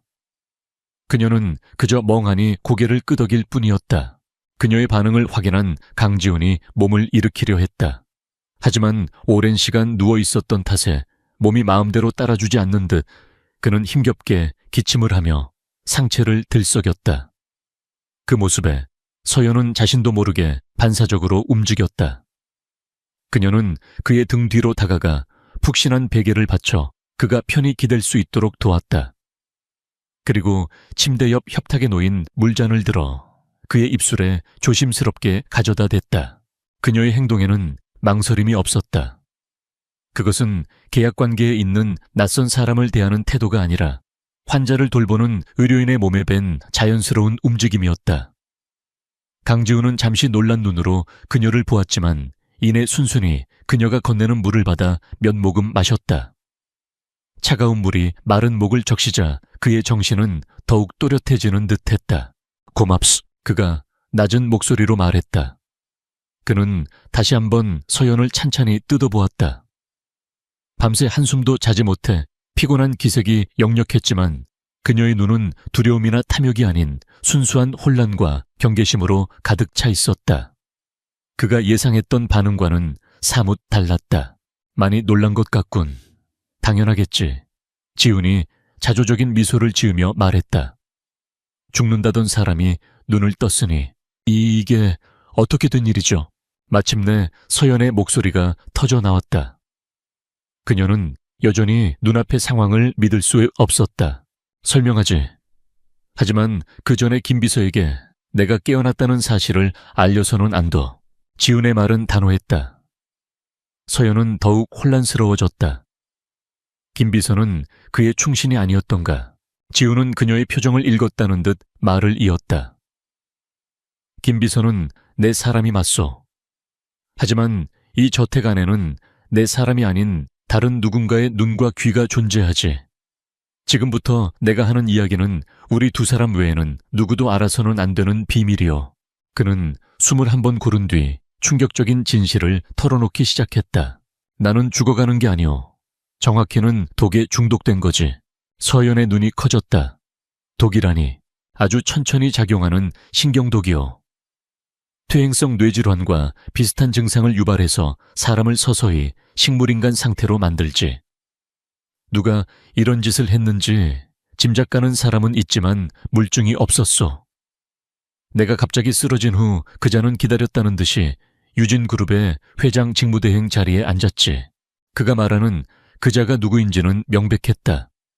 강지훈의 사촌이자 유진그룹의 실세로 알려진 강태민 전무. 그는 내가 곧 죽을 거라고 확신하고 내 모든 재산과 지분을 합법적으로 상속받을 준비를 하고 있었소.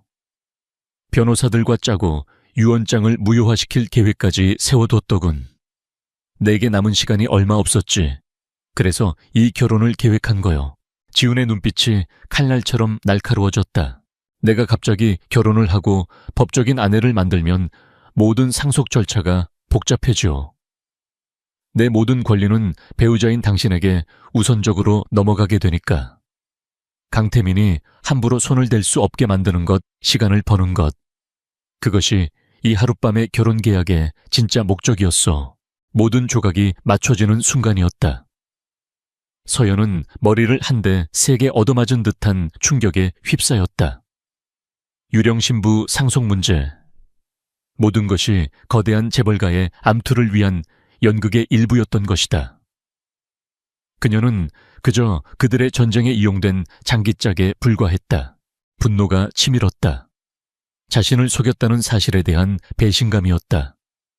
하지만 그와 동시에 자신이 한 남자의 죽음을 이용해 돈을 버는 파렴치한이 아니라는 사실에 안도하는 이중적인 감정이 피어올랐다. 그녀의 혼란스러운 마음을 아는지 모르는지 그녀의 직업적 본능이 먼저 반응했다. 어떤 종류의 독이죠? 주요 증상은 뭐였습니까?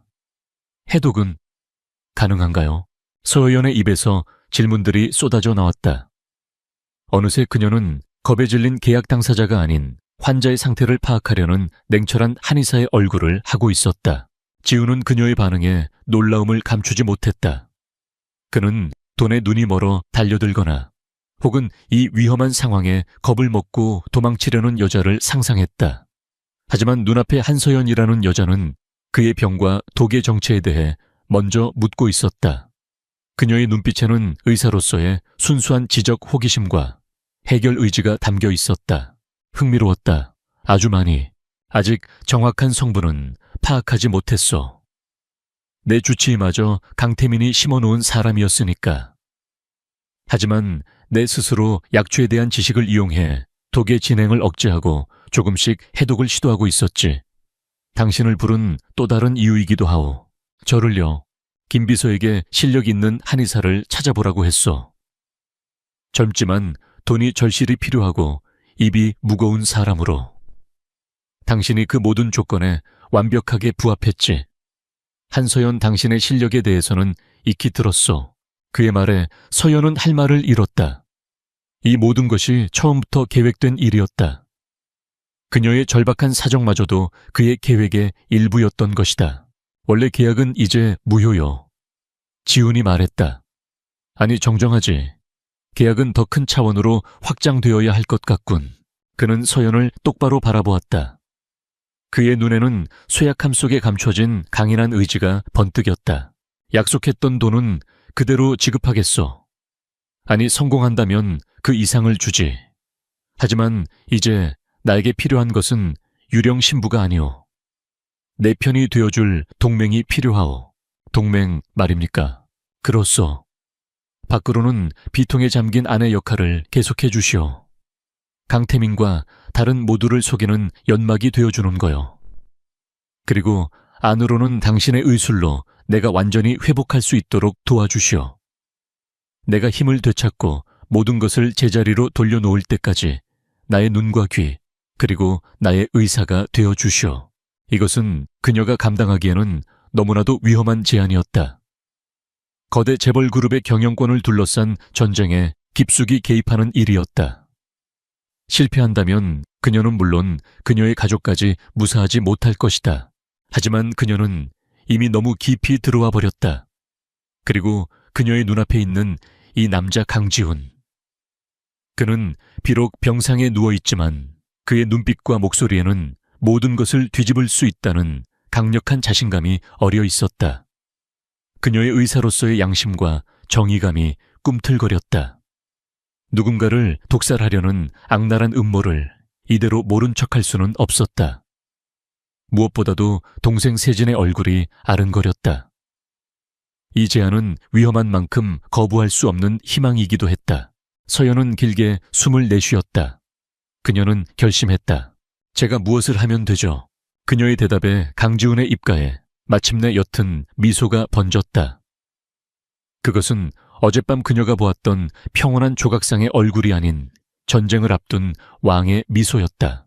창문으로 아침 햇살이 쏟아져 들어와 방 안을 환하게 비췄다. 더 이상 이 방은 죽음의 그림자가 드리운 공간이 아니었다. 비밀스러운 동맹이 맺어지고 거대한 폭풍의 서막이 오르는 전쟁의 막사가 되어 있었다. 서연은 침대 위의 남자를 바라보았다. 그는 더 이상 죽음을 앞둔 낯선 남자가 아니었다. 그는 그녀의 환자였고 그녀의 공범이었으며 서류상으로는 그녀의 남편이었다. 게임의 판도는 완전히 바뀌었다. 그리고 그 판 위에서 그녀의 역할 또한 완전히 달라져 있었다. 강지훈 회장의 하룻밤 결혼 소식은 유진그룹 본사에 거대한 폭탄처럼 떨어졌다. 다음 날 아침 대한민국 재계의 심장부인 테헤란로에 위치한 유진그룹 타워는 이른 시간부터 술렁거렸다. 최고 경영진들 사이에서 정보가 암암리에 퍼져나갔고 곧 회사 전체가 이 전대미문의 사건에 대한 소문으로 들끓어뒀다. 죽음을 앞둔 회장님이 갑자기 결혼을 상대는 누구이며 어디서 나타난 여자란 말인가. 그 소용돌이의 중심에는 회장실을 차지하고 앉은 한 남자가 있었다. 강지훈의 사촌이자 그룹의 실질적인 2인자 강태민 전무. 결혼이라고. 강태민은 자신의 비서가 내민 보고서를 집어던지듯 책상 위에 내팽개쳤다. 그의 잘생긴 얼굴은 분노로 차갑게 뒤틀려 있었다. 그는 믿을 수 없다는 듯 혹은 믿고 싶지 않다는 듯 되물었다. 그 식물인간 같은 놈이 자기 혼자서는 손가락 하나 까딱 못하는 놈이 결혼을 했다고. 이게 말이 되는 소리야. 그의 목소리에 서린 분노의 비서는 저도 모르게 몸을 움츠렸다. 강태민은 자리에서 벌떡 일어나 방안을 초조하게 서성거렸다. 모든 것이 그의 계획대로 완벽하게 진행되고 있었다. 강지훈에게 조금씩 독을 투여해 서서히 죽음으로 몰아넣는 것, 그의 주치의와 변호사를 매수해 모든 법적 권한을 자신에게 유리하게 돌려놓는 것, 그리고 마침내 그의 막대한 지분과 재산을 모두 손에 넣는 것. 이제 마지막 단계 강지훈의 사망 선고와 유산 상속 절차만 남겨두고 있었다. 그런데 이 모든 계획이 정체불명의 여자 하나 때문에 틀어질 위기에 처한 것이다. 한서연, 대체 어떤 년이야? 그는 이를 갈며 내뱉었다. 그는 즉시 자신의 수에게 한서연이라는 여자의 뒷조사를 지시했다. 정보는 놀라울 정도로 빨리 올라왔다. 보고서의 내용은 간단했다. 평범한 집안 출신의 한의사. 아버지가 남긴 막대한 빚, 희귀병을 앓고 있는 남동생. 강태민은 서류를 훑어보며 경멸적인 미소를 지었다. 그림이 그려졌다. 돈에 눈이 먼 천박한 여자가 죽어가는 재벌에게 빌붙은 너무나도 흔하고 진부한 이야기. 쥐새끼 같은 년. 감히 내 밥상에 숟가락을 얹어 그의 눈에 오만함이 가득 찼다. 이런 부류의 여자는 다루기 쉽다. 돈 몇 푼 쥐어주고 겁을 좀 주면 제 발로 꼬리를 내리고 사라질 것이다. 그는 직접 새로운 형수님을 만나 쐐기를 받기로 결심했다. 강태민은 자신의 차를 몰아 강지훈의 저택으로 향했다. 그가 저택에 도착했을 때 집안의 사용인들은 그의 위압적인 기세에 눌려 굳은 얼굴로 그를 맞았다. 그는 거만한 태도로 그들을 둘러보며 물었다. 새 안주인이라는 여자는 어디에 있나? 그때 2층에서 한 여자가 천천히 계단을 내려오고 있었다. 한서연이었다. 강지훈에게 미리 언지를 받은 그녀는 이미 마음의 준비를 마친 상태였다. 그녀는 일부러 화장기 없는 창백한 얼굴에 밤새 울어 퉁퉁 부은 듯한 눈으로 그를 맞았다. 옷차림 또한 값비싼 실크 드레스가 아닌 수수하고 단정한 검은색 원피스였다. 누가 보아도 갑작스러운 불행의 슬픔과 충격을 받은 가련한 여인의 모습이었다. 서연은 거실 중앙에 선 강태민 앞에서 걸음을 멈췄다. 그녀는 두려움에 떠는 작은 동물처럼 몸을 살짝 웅크린 채 고개를 숙였다. 강태민은 그런 그녀를 위아래로 훑어보았다. 그의 예상과 조금도 다르지 않은 모습에 그는 속으로 비웃음을 터뜨렸다. 당신이 한서연 씨. 그의 목소리는 부드러웠지만 그 안에는 날카로운 가시가 숨어 있었다. 서연은 작게 고개를 끄덕였다. 어젯밤 아주 대단한 일을 해냈더군. 죽어가는 고래를 낚아채는 솜씨가 보통이 아니야. 그의 노골적인 조롱에 서연의 어깨가 움찔 떨렸다. 하지만 그녀는 아무 대답도 하지 않고 입술만 깨물었다. 완벽한 연기였다. 강태민은 안주머니에서 수표책을 꺼냈다. 그는 만년필로 망설임 없이 숫자를 적어 내려가더니 수표 한 장을 찢어 그녀 앞에 테이블 위로 던졌다. 이걸 받고 없던 일로 하지. 당장 혼인 무효 소송을 걸고 여기서 사라져. 당신이 평생 만져볼 수도 없는 돈일 거야. 이걸로 빚도 갚고 동생 병원비도 돼. 그리고 다시는 우리 앞에 나타나지 마. 여긴 당신 같은 사람이 발들일 세상이 아니니까. 서효연의 시선이 수표에 잠시 머물렀다. 그 액수는 그녀가 강지훈과 계약했던 금액의 몇 배는 되어 보였다. 순간적으로 심장이 흔들렸다. 이 돈만 받으면 이 위험한 싸움에서 벗어나 동생과 함께 평범한 삶으로 돌아갈 수 있었다. 하지만 그녀는 고개를 저었다. 그녀의 눈에는 눈물이 그렁그렁 맺혀 있었지만 그 눈빛만큼은 단호했다. 그럴 수 없습니다. 그녀의 목소리는 떨리고 있었지만 거절의 의사는 분명했다. 남편의 마지막 소원이었습니다. 그분의 곁을 지키겠다고 약속했어요. 돈 때문에 그 약속을 저버릴 수는 없습니다. 강태민의 얼굴에서 부드러운 가면이 벗겨졌다. 그의 표정이 싸늘하게 굳었다. 마지막 소원 웃기지 마. 상황 파악이 안 되나 본데 지금 당신이 붙잡고 있는 건 썩은 동아줄이야. 강지훈은 곧 죽어. 내가 당신에게 주는 마지막 기회다. 이 돈을 받고 꺼져. 싫습니다. 서연의 단호한 대답에 강태민의 인내심이 마침내 끊어졌다. 그는 테이블을 손으로 세게 내리쳤다. 쾅가한 하는 소리와 함께 찻잔이 요란하게 흔들렸다. 이 순진한 년이 아직도 자기가 뭐가 된 줄 아나 본데 착각하지 마. 내가 마음만 먹으면 너 하나 이 세상에서 없애버리는 건 일도 아니야. 내 빚쟁이들 다시 지옥으로 돌려보내줄까? 병원에 누워있는 내 동생. 갑자기 치료가 중단될 수도 있어. 그래도 괜찮겠어. 그의 입에서 나온 비열한 협박. 그러나 그 협박은 서연을 두렵게 만드는 대신 그녀의 마음속에 잠들어 있던 분노와 결의에 불을 붙였다. 가족, 특히 아픈 동생을 건드린 것은 그녀가 넘지 말아야 할 선을 넘은 것이었다. 순간 서연의 눈빛이 변했다. 눈물은 온데간데 없이 사라지고 그 자리에 차갑고 강철 같은 빛이 서렸다. 그녀는 고개를 들고 강태민의 눈을 똑바로 마주 보았다. 그 기세에 강태민은 저도 모르게 주춤했다. 지금 저를 협박하시는 겁니까? 강태민 전무님. 그녀의 목소리는 더 이상 떨리지 않았다. 차분했지만 얼음장처럼 차가웠다. 제 남편은 아직 살아있는 유진그룹의 회장입니다. 그리고 저는 법적으로 그분의 아내이고요. 회장님의 부인을 협박하는 것이 어떤 결과를 초래할지 잘 아실 텐데요. 말 조심하시는 게 좋을 겁니다. 그녀는 강지훈이 알려준 대로 자신의 법적 지위를 방패 삼아 그를 압박했다. 강태민은 잠시 할 말을 잃었다. 그는 눈물을 흘리며 싹싹 빌 줄 알았던 여자가 이렇게 당돌하게 맞받아칠 줄은 상상도 못했다. 그녀의 눈에서 그는 자신이 생각했던 천박한 꽃뱀이 아닌 다른 무언가를 보았다. 그것은 지성과 꺾이지 않는 자존심이었다. 강태민은 곧 평정심을 되찾았다. 그는 헛웃음을 터뜨렸다.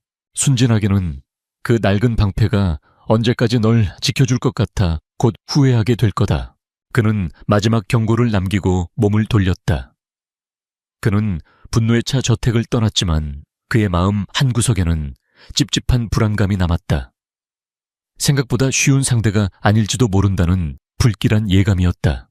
강태민의 차가 시야에서 사라지자마자 서연의 다리에 힘이 풀렸다. 그녀는 소파 위로 풀썩 주저앉았다. 심장이 미친 듯이 뛰고 등줄기에는 식은땀이 흘렀다. 그녀가 착용하고 있던 작은 이어피스에서 강지훈의 낮은 목소리가 들려왔다. 아주 잘했어. 기대 이상이야. 그의 칭찬이 그녀의 긴장된 신경을 조금이나마 달래주었다. 그녀는 첫 번째 전투에서 승리했다. 그날 밤 서연은 본격적으로 강지훈의 치료를 시작했다. 그녀는 저택의 사용인들의 눈을 피해 거의 사용하지 않는 별관의 작은 주방에서 약을 다렸다. 그녀는 강지훈이 비밀리에 구해놓은 귀한 약재들을 이용해 해독에 탁월한 효과가 있는 탄약을 만들었다. 약초를 다루는 그녀의 손길은 섬세하고 전문적이었다. 그녀는 또한 강태민이 심어놓은 주치의가 처방한 약의 찌꺼기를 몰래 분석했다. 그녀의 예상대로 그 안에서는 신경을 마비시키는 미량의 독성 물질이 검출되었다. 명백한 증거였다. 서연은 정성껏 달인 검은 탕약을 들고 지훈의 침실로 향했다.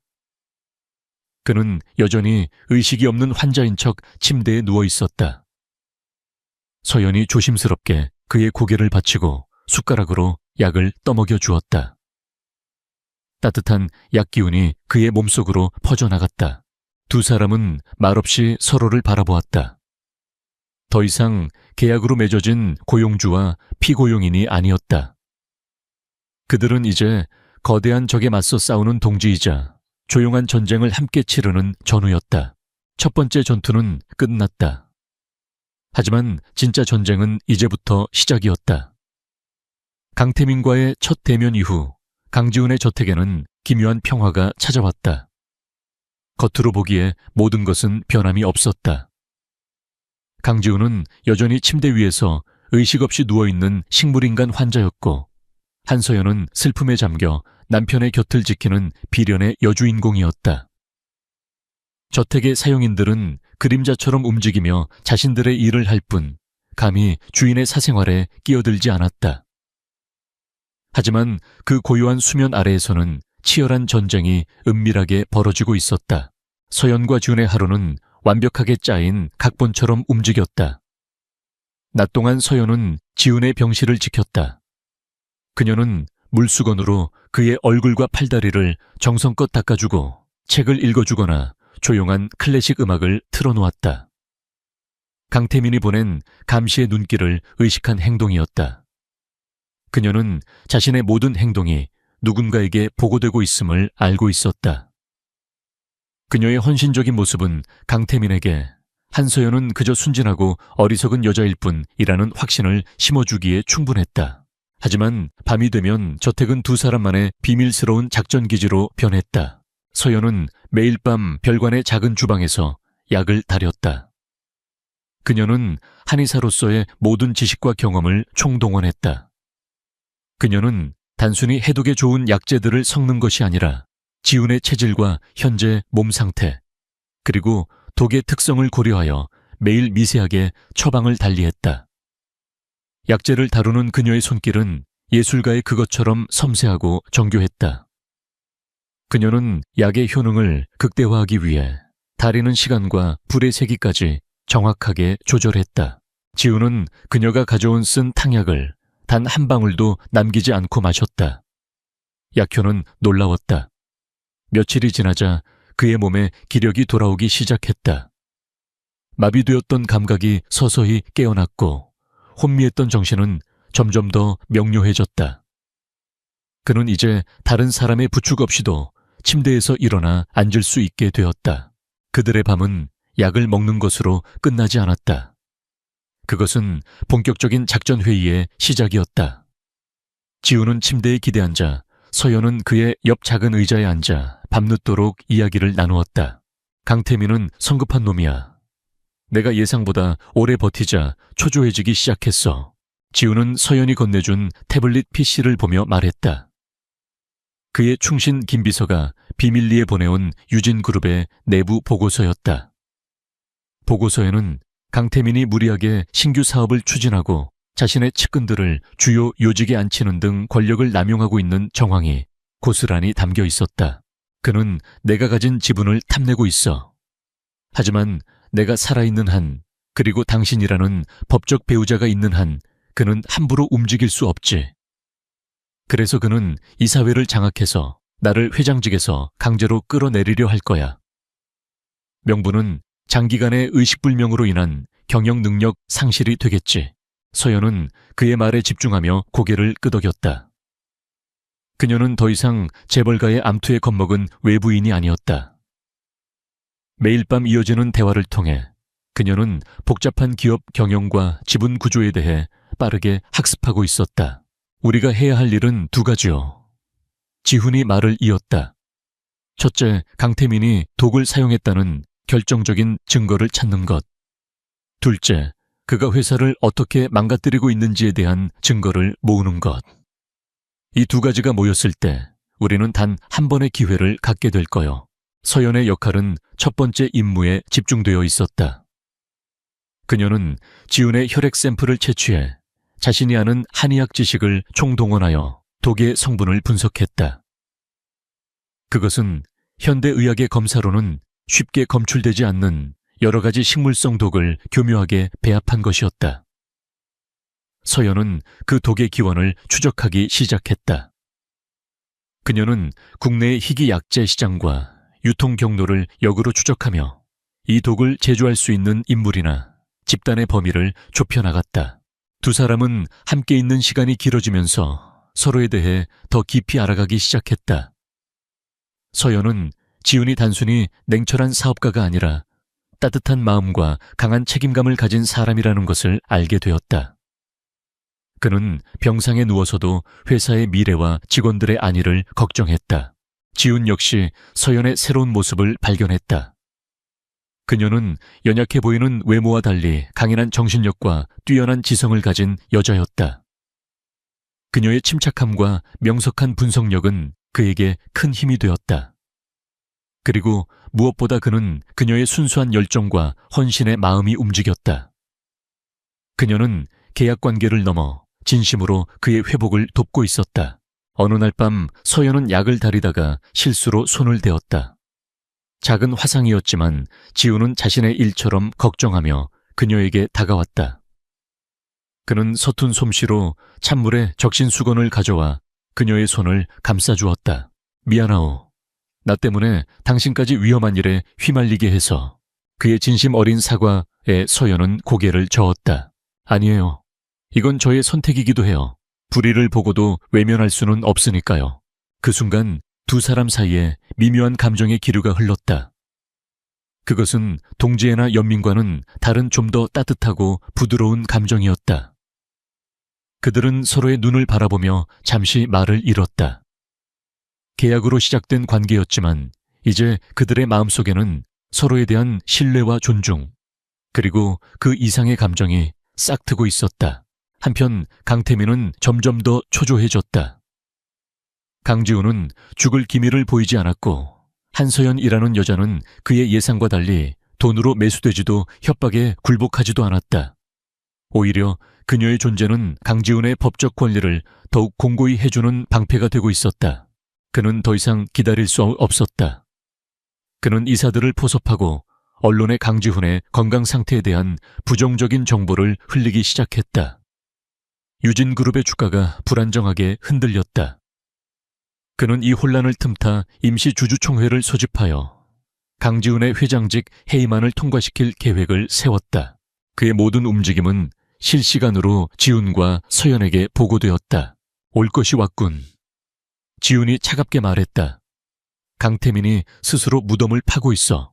서연은 마침내 독의 출처에 대한 결정적인 단서를 찾아냈다. 그것은 강태민이 비밀리에 후원하고 있는 한 한방연구소에서 유통된 희귀 약재와 관련이 있었다. 모든 퍼즐 조각이 맞춰지고 있었다. 지훈의 건강은 서연의 극진한 보살핌 덕분에 눈에 띄게 회복되었다. 그는 이제 혼자서 방안을 걷거나 간단한 운동을 할 수 있을 정도가 되었다. 하지만 두 사람은 여전히 완벽한 연기를 계속했다. 세상은 여전히 강지훈이 죽음의 문턱에 서 있다고 믿고 있었다. 이제 방역의 시간이다. 지훈과 서연은 마지막 계획을 세웠다. 강태민이 소집할 임시 주주총회. 그것이 바로 모든 것을 끝낼 무대가 될 것이었다. 서연은 그 무대에서 아주 중요한 역할을 맡게 될 터였다. 두 사람은 창밖의 어두운 밤하늘을 바라보았다. 폭풍 전야의 고요함, 곧 거대한 폭풍이 몰아칠 것이다. 하지만 두 사람은 두렵지 않았다. 서로의 존재가 서로에게 가장 큰 힘이 되어주고 있었기 때문이다. 완벽한 위장 아래 그들의 칼날은 더욱 날카롭게 벼려지고 있었다. 임시 주주총회 소집 공고는 예상대로 일주일 뒤에 발표되었다. 안건은 단 하나, 강지훈 회장의 장기적 의식불명 상태에 따른 경영 능력 상실 및 신임 회장 선임의 건. 그것은 강태민이 날리는 최후의 일격이자 유진그룹의 왕좌를 공식적으로 찬탈하겠다는 선전포고였다. 카운트다운이 시작되었다. 저택의 서재는 완벽한 전쟁 상황실로 변했다. 강지우는 더 이상 병약한 환자가 아니었다. 거의 완벽하게 기력을 회복한 그는 날카로운 눈빛과 냉철한 판단력을 지닌 총사령관의 모습으로 돌아와 있었다. 그는 밤낮을 가리지 않고 모든 계획을 직접 지휘했다. 시간이 없어. 모든 것을 완벽하게 준비해야 한다. 그의 목소리는 낮고 단호했다. 서재의 거대한 테이블 위에는 각종 서류와 데이터가 가득한 모니터들이 켜져 있었다. 작전은 세 방향으로 동시에 진행되었다. 강지우는 비밀리에 신뢰할 수 있는 법무법인과 화상으로 연결하여 법적 전략을 최종적으로 다듬었다. 강태민이 주주총회에서 펼칠 모든 논리와 주장을 예측하고 그에 대한 반박 자료를 준비했다. 그의 법률팀은 강태민이 회장직 회의만을 통과시키는 것 자체가 불법임을 입증할 논리를 구축하고 있었다. 동시에 그의 충신인 김비서는 현장에서 발로 뛰고 있었다. 그는 강태민의 횡령과 배임에 대한 결정적인 증거들을 수집했다. 강태민이 유령 회사를 통해 비자금을 조성한 내역 측근들에게 부당한 이익을 몰아준 계약서, 그리고 그의 협박에 못 이겨 불법적인 일에 가담했다가 양심의 가책을 느끼고 돌아선 직원의 내부 고발 증언까지 확보했다. 김 비서는 또한 강태민에게 포섭되었지만 여전히 강지훈에게 마음의 빚을 지고 있는 이사들을 비밀리에 만나 설득하는 작업을 진행했다. 그리고 가장 중요한 임무는 한서연에게 주어졌다. 그녀의 역할은 이 모든 계획의 활용점정이었다. 그녀는 며칠 밤을 새워 독에 대한 최종 보고서를 완성했다. 그녀는 독의 구성 성분뿐만 아니라 그 원료가 되는 희귀약초의 원산지와 유통 경로까지 추적해냈다. 그리고 그 끝에는 강태민이 비밀리에 거액을 후원하고 있는 한방바이오 연구소가 있었다. 이것은 강태민의 살인 미수 혐의를 입증할 스모킹 건이었다. 그녀의 두 번째 임무는 주주총회 당일 직접 그곳에 나타나는 것이었다. 그녀의 등장은 강태민의 계획에 혼란을 야기하고 모든 이의 시선을 집중시키는 최고의 교란 작전이 될 터였다. 두렵지 않소? 총회 전날 밤 지훈이 그녀에게 물었다. 서재에서 마지막으로 계획을 점검하던 중이었다. 그녀의 어깨에 너무나 무거운 짐이 지워져 있었다. 서연은 창밖의 어둠을 바라보며 희미하게 미소 지었다. 두려워요. 하지만 당신과 함께라면 괜찮아요. 우리는 옳은 일을 하고 있는 거니까요. 그녀의 대답에 지우는 더 이상 말을 잇지 못했다. 그는 자리에서 일어나 그녀에게 다가갔다. 그리고 조심스럽게 그녀의 손을 잡았다. 처음으로 닿은 그의 손은 따뜻하고 단단했다. 고맙소, 서연 씨. 당신을 만난 건 내 인생 최고의 행운이야. 내일이 지나면 모든 것이 달라질 거요. 내가 약속하지. 그의 진심 어린 목소리에 서연의 마음이 뭉클해졌다. 그들은 더 이상 전략적 동맹이 아니었다. 생사를 함께하는 운명 공동체이자 서로의 상처를 보듬어주는 유일한 사람이었다. 그녀는 그의 손을 마주 잡았다. 그 손에서 전해져 오는 온기가 그녀의 두려움을 녹여주었다. 결전의 날이 밝았다. 저택의 공기는 아침부터 팽팽한 긴장감으로 가득했다. 서연은 지훈이 골라준 검은색의 단정하고 우아한 원피스로 갈아입었다. 슬픔에 잠겨있지만 품위를 잃지 않은 회장 부인의 모습, 그것이 오늘 그녀의 역할이었다. 그녀는 거울 앞에 서서 자신의 모습을 비춰보았다. 창백한 얼굴 하지만 그 안의 눈빛은 그 어느 때보다 강하게 빛나고 있었다. 김 비서가 그녀를 수행하기 위해 저택에 도착했다. 준비되셨습니까, 사모님? 김 비서는 처음으로 그녀를 한서연 씨가 아닌 사모님이라고 불렀다. 서연은 작게 고개를 끄덕였다.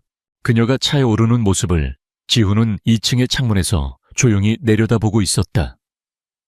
그의 얼굴에는 어떤 감정도 드러나지 않았지만 그의 눈은 결연한 의지로 불타고 있었다.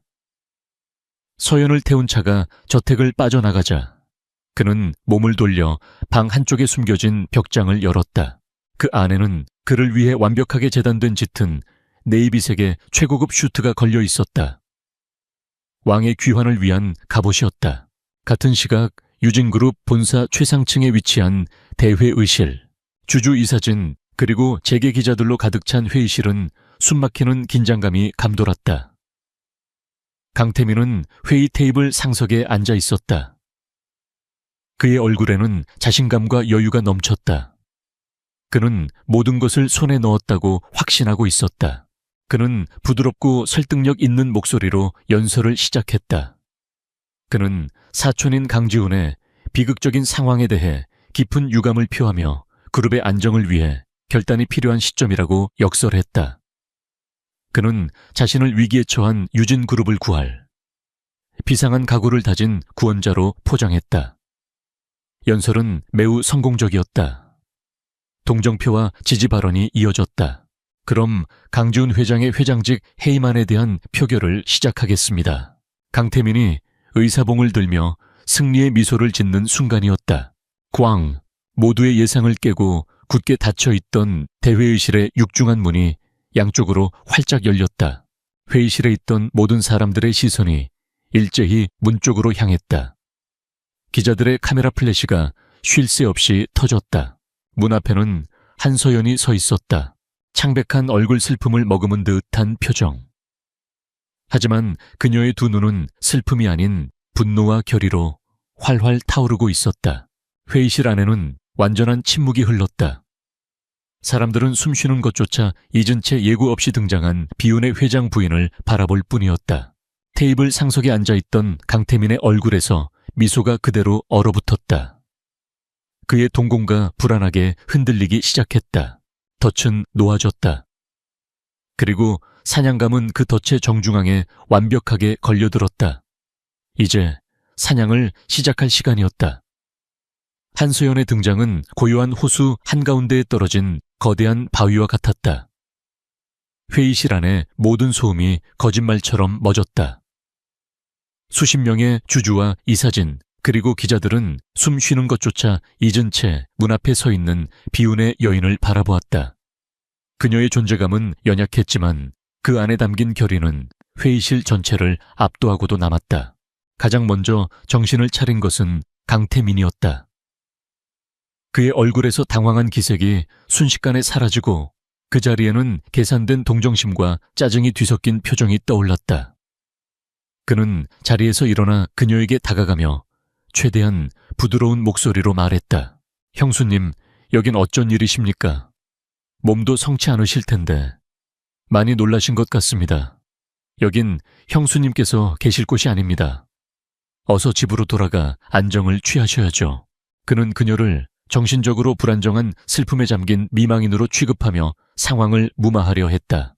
그는 경호원들에게 눈짓하며 그녀를 밖으로 끌어내라고 지시했다. 하지만 서연은 그의 예상대로 순순히 물러나지 않았다. 그녀는 경호원들이 다가오기 전에 그를 지나쳐 회의 테이블 중앙으로 걸어갔다. 그리고 회의실에 모인 모든 사람들을 향해 작지만 단호한 목소리로 말했다. 여러분, 저는 유진그룹 강지훈 회장님의 법적 아내 한서연입니다. 그녀의 목소리는 마이크 없이도 회의실 전체에 명확하게 울려 퍼졌다.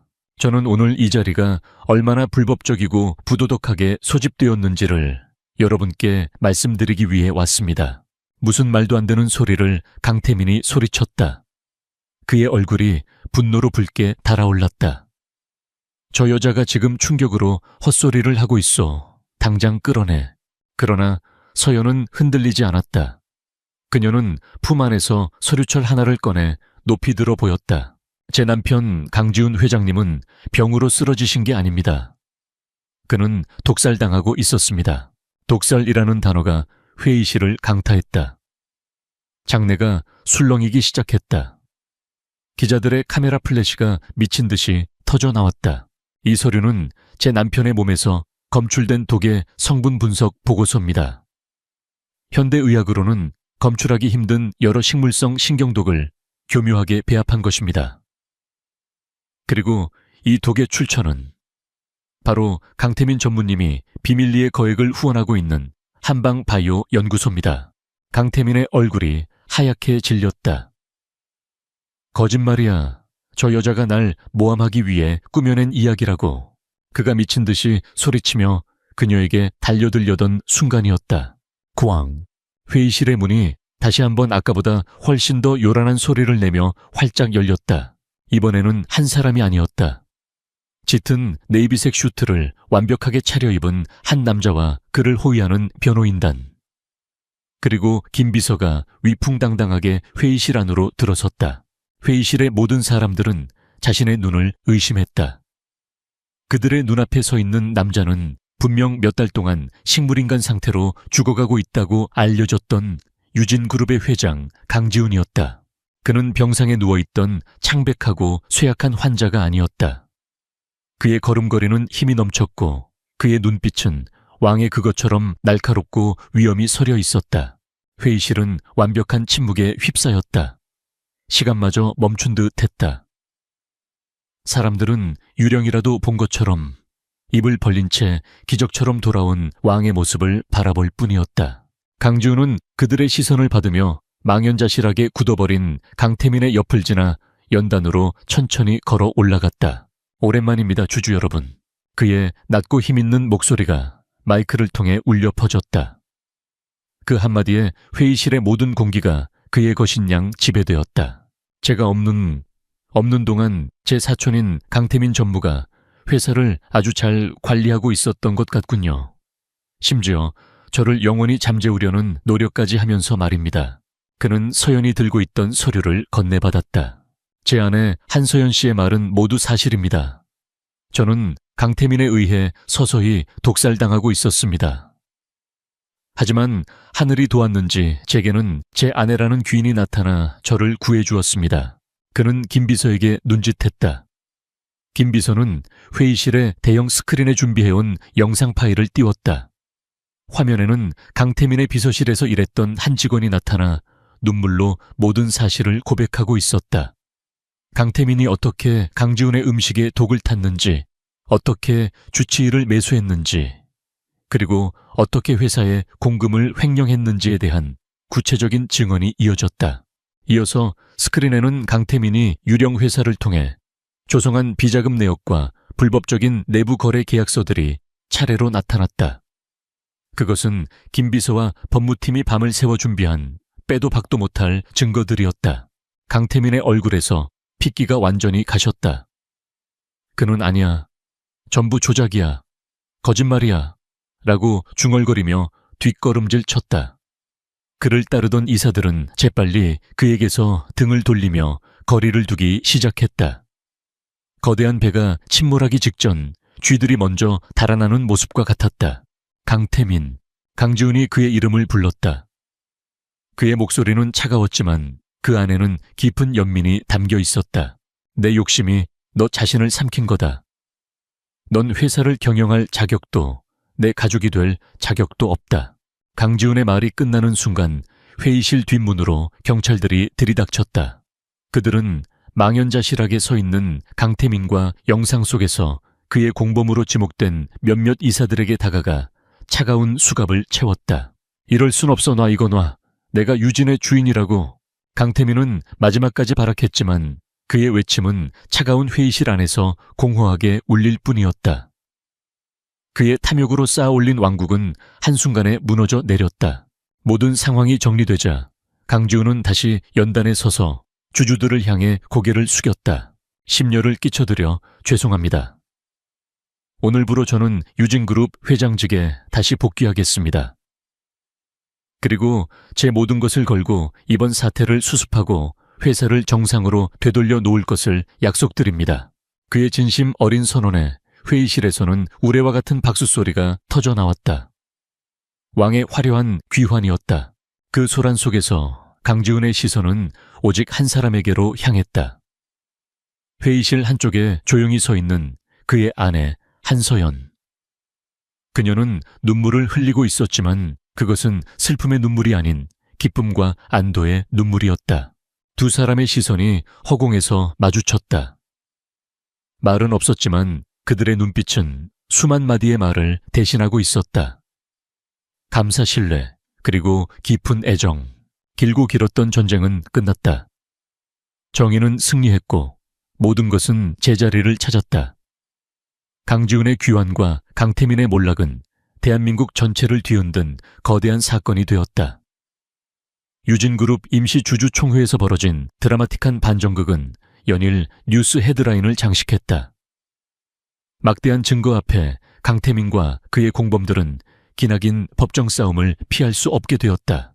폭풍이 지나간 후 유진그룹은 빠르게 안정을 되찾아갔다. 회장직에 복귀한 강지훈은 놀라운 리더십을 발휘했다. 그는 강태민이 망쳐놓은 조직을 재정비하고 부실한 사업들을 과감하게 정리했으며 불안에 떨던 직원들과 투자자들의 신뢰를 회복시키기 위해 밤낮으로 일했다. 사람들은 그의 압도적인 카리스마뿐만 아니라 그의 정직함과 강직함에 다시 한번 감탄했다. 그렇게 몇 주가 흘렀다. 모든 것이 제자리를 찾아가는 동안 강지훈은 한서연과의 약속을 단 한순간도 잊지 않았다. 그는 단순히 거액의 돈을 그녀의 계좌에 입금하는 것으로 계약을 끝내지 않았다. 그는 그녀가 겪었던 모든 고통과 희생을 진심으로 보상해주고 싶었다. 그는 세계 최고의 의료팀을 비밀리에 구성하여 서연의 동생 세진의 치료를 맡겼다. 세진은 유진그룹 산하 병원의 최고급 VIP 병실로 옮겨졌다. 어느 날 오후 지우는 바쁜 시간을 쪼개 직접 병실을 찾았다. 안녕하세요, 세진군. 나는 누나 남편 되는 사람입니다. 그는 딱딱한 그룹 회장이 아닌 그저 누나의 남편으로서 세진에게 자신을 소개했다. 그는 스스럼 없이 세진과 대화를 나누고 그가 좋아하는 게임에 대해 이야기하며 따뜻하고 다정한 모습을 보여주었다. 며칠 뒤 세진은 성공적으로 수술을 마쳤고 기적적으로 건강을 회복하기 시작했다. 서연의 가족을 괴롭히던 사채빚 문제 역시 그의 법무팀에 의해 완벽하게 해결되었다. 그는 빚을 갚아주는 것을 넘어 다시는 그들이 가족에게 접근하지 못하도록 법적인 조치를 모두 취해주었다. 그리고 서연의 가족이 안전하고 편안한 새 집으로 이사할 수 있도록 모든 것을 지원했다. 이 모든 일들은 그녀가 미처 부탁하기도 전에 조용하고 완벽하게 이루어졌다. 이제 모든 계약 조건은 이행되었다. 서연은 더 이상 이 저택에 머물러야 할 이유가 없었다. 하지만 이상하게도 두 사람 중 누구도 먼저 계약의 끝에 대해 이야기하지 않았다. 위험이 사라진 저택에는 어색하지만 달콤한 정적이 흘렀다. 위기를 함께 헤쳐나갈 때는 몰랐던 평범한 일상 속에서의 어색함이었다. 그들은 이제 어떻게 서로를 대해야 할지 알 수 없었다. 어느 저녁 지우는 서연을 저택의 아름다운 정원으로 불렀다. 그녀가 온 뒤로 삭막했던 정원은 어느새 생기 넘치는 꽃들로 가득 차 있었다. 서연 씨, 지훈이 먼저 침묵을 깼다. 우리의 계약은 끝났어. 당신은 이제 자유여. 당신이 원한다면 이 결혼을 없던 일로 할 수도 있어. 당신의 인생을 되찾아주는 것이 내가 할 수 있는 최소한의 도리겠지. 그의 말에 서연의 심장이 쿵 내려앉았다. 그녀는 고개를 숙인 채 아무 말도 하지 못했다. 지우는 한 걸음 더 그녀에게 다가갔다. 그리고 그녀의 어깨를 조심스럽게 감싸 안았다. 하지만 이건 나의 진심이 아니오. 나는 당신이 떠나지 않았으면 좋겠어. 계약 때문이 아니라 내 곁에 아내로서 계속 머물러 주었으면 좋겠단 말이오. 그는 떨리는 목소리로 자신의 진심을 고백했다. 나는 당신에게 반했소, 한서연. 당신은 단순히 나를 구해준 은인이 아니오. 당신은 내게 사람을 믿는다는 것이 무엇인지, 진정한 온기가 무엇인지를 가르쳐준 사람이오. 나는 당신의 지혜와 강인함, 그리고 그 따뜻한 마음을 유진그룹의 그 어떤 자산보다도 더 소중하게 생각하오. 부디 나와 함께 진짜 부부로서의 삶을 시작해주지 않겠소. 그의 고백에 서연은 고개를 들었다. 그녀의 눈에는 눈물이 가득 고여 있었다. 그녀 역시 마찬가지였다. 그녀는 그룹 회장이라는 타이틀 뒤에 숨겨진 인간 강지훈의 고뇌와 책임감, 그리고 그의 따뜻한 마음을 존경하고 사랑하게 되었다. 저도 당신 곁에 머물고 싶어요. 그녀의 대답에 지우는 세상을 다 가진 듯한 표정으로 그녀를 와락 껴안았다. 계약으로 시작된 기묘한 인연은 이제 진정한 사랑의 결실을 맺게 된 것이다. 얼마 뒤 유진그룹은 강지훈 회장의 복귀를 기념하는 공식 기자회견을 열었다. 수많은 카메라 앞에서 한 기자가 날카로운 질문을 던졌다. 회장님의 갑작스러운 결혼에 대해 여러 가지 추측이 많습니다. 두 분은 어떻게 만나 결혼하게 되신 건지 말씀해 주실 수 있습니까? 모두의 시선이 지훈에게 쏠렸다. 그는 마이크를 잡고 잠시 옆에 앉은 서연을 바라보았다. 그리고 모두의 예상을 깨고 그는 그녀의 손을 부드럽게 잡았다. 많은 분들이 이 결혼의 시작에 대해 궁금해 하시는군요. 그의 목소리는 회견장을 가득 채웠다. 이 결혼은 제 인생의 가장 어두운 시간에 시작되었습니다. 하지만 제 아내는 문제에 대한 해결책이 아니었습니다. 그녀는 저를 어둠 속에서 이끌어준 빛 그 자체였습니다. 이 사람은 제 아내이자 제 동반자이며 제 인생의 그 무엇과도 바꿀 수 없는 가장 귀한 보물입니다. 그의 진심 어린 공개적인 고백은 모든 가십과 험담을 잠재우기에 충분했다. 그는 세상 앞에서 자신의 아내가 어떤 존재인지를 명확히 보여주었다. 몇 달 후, 따스한 햇살이 내리쬐는 어느 주말 오후, 지훈과 서연은 건강을 완전히 회복한 세진과 함께 공원을 산책하고 있었다. 세진은 형이 생긴 것 같다며 지훈의 곁을 떠나지 않았고, 지훈은 그런 세진을 친동생처럼 자상하게 챙겼다. 서효연은 조금 떨어져서 두 남자의 모습을 행복한 미소로 바라보았다. 지독했던 악몽은 모두 끝났다. 이제 그녀의 삶에는 따뜻한 햇살과 사랑하는 사람들의 웃음소리만이 가득했다. 지훈이 그녀에게 다가와 손을 잡았다. 무슨 생각을 그렇게 해? 그냥 모든 게 꿈만 같아서요. 꿈이 아니야. 지훈은 그녀의 손을 더욱 꽉 잡으며 말했다. 우리가 함께 만들어갈 현실이야. 그는 그녀의 이마에 부드럽게 입을 맞추었다. 그의 눈빛에는 그녀를 향한 무한한 사랑과 존중이 담겨 있었다. 하룻밤의 계약으로 맺어졌던 위태로운 인연은 이제 세상에서 가장 단단하고 귀한 보물이 되어 영원히 빛나고 있었다.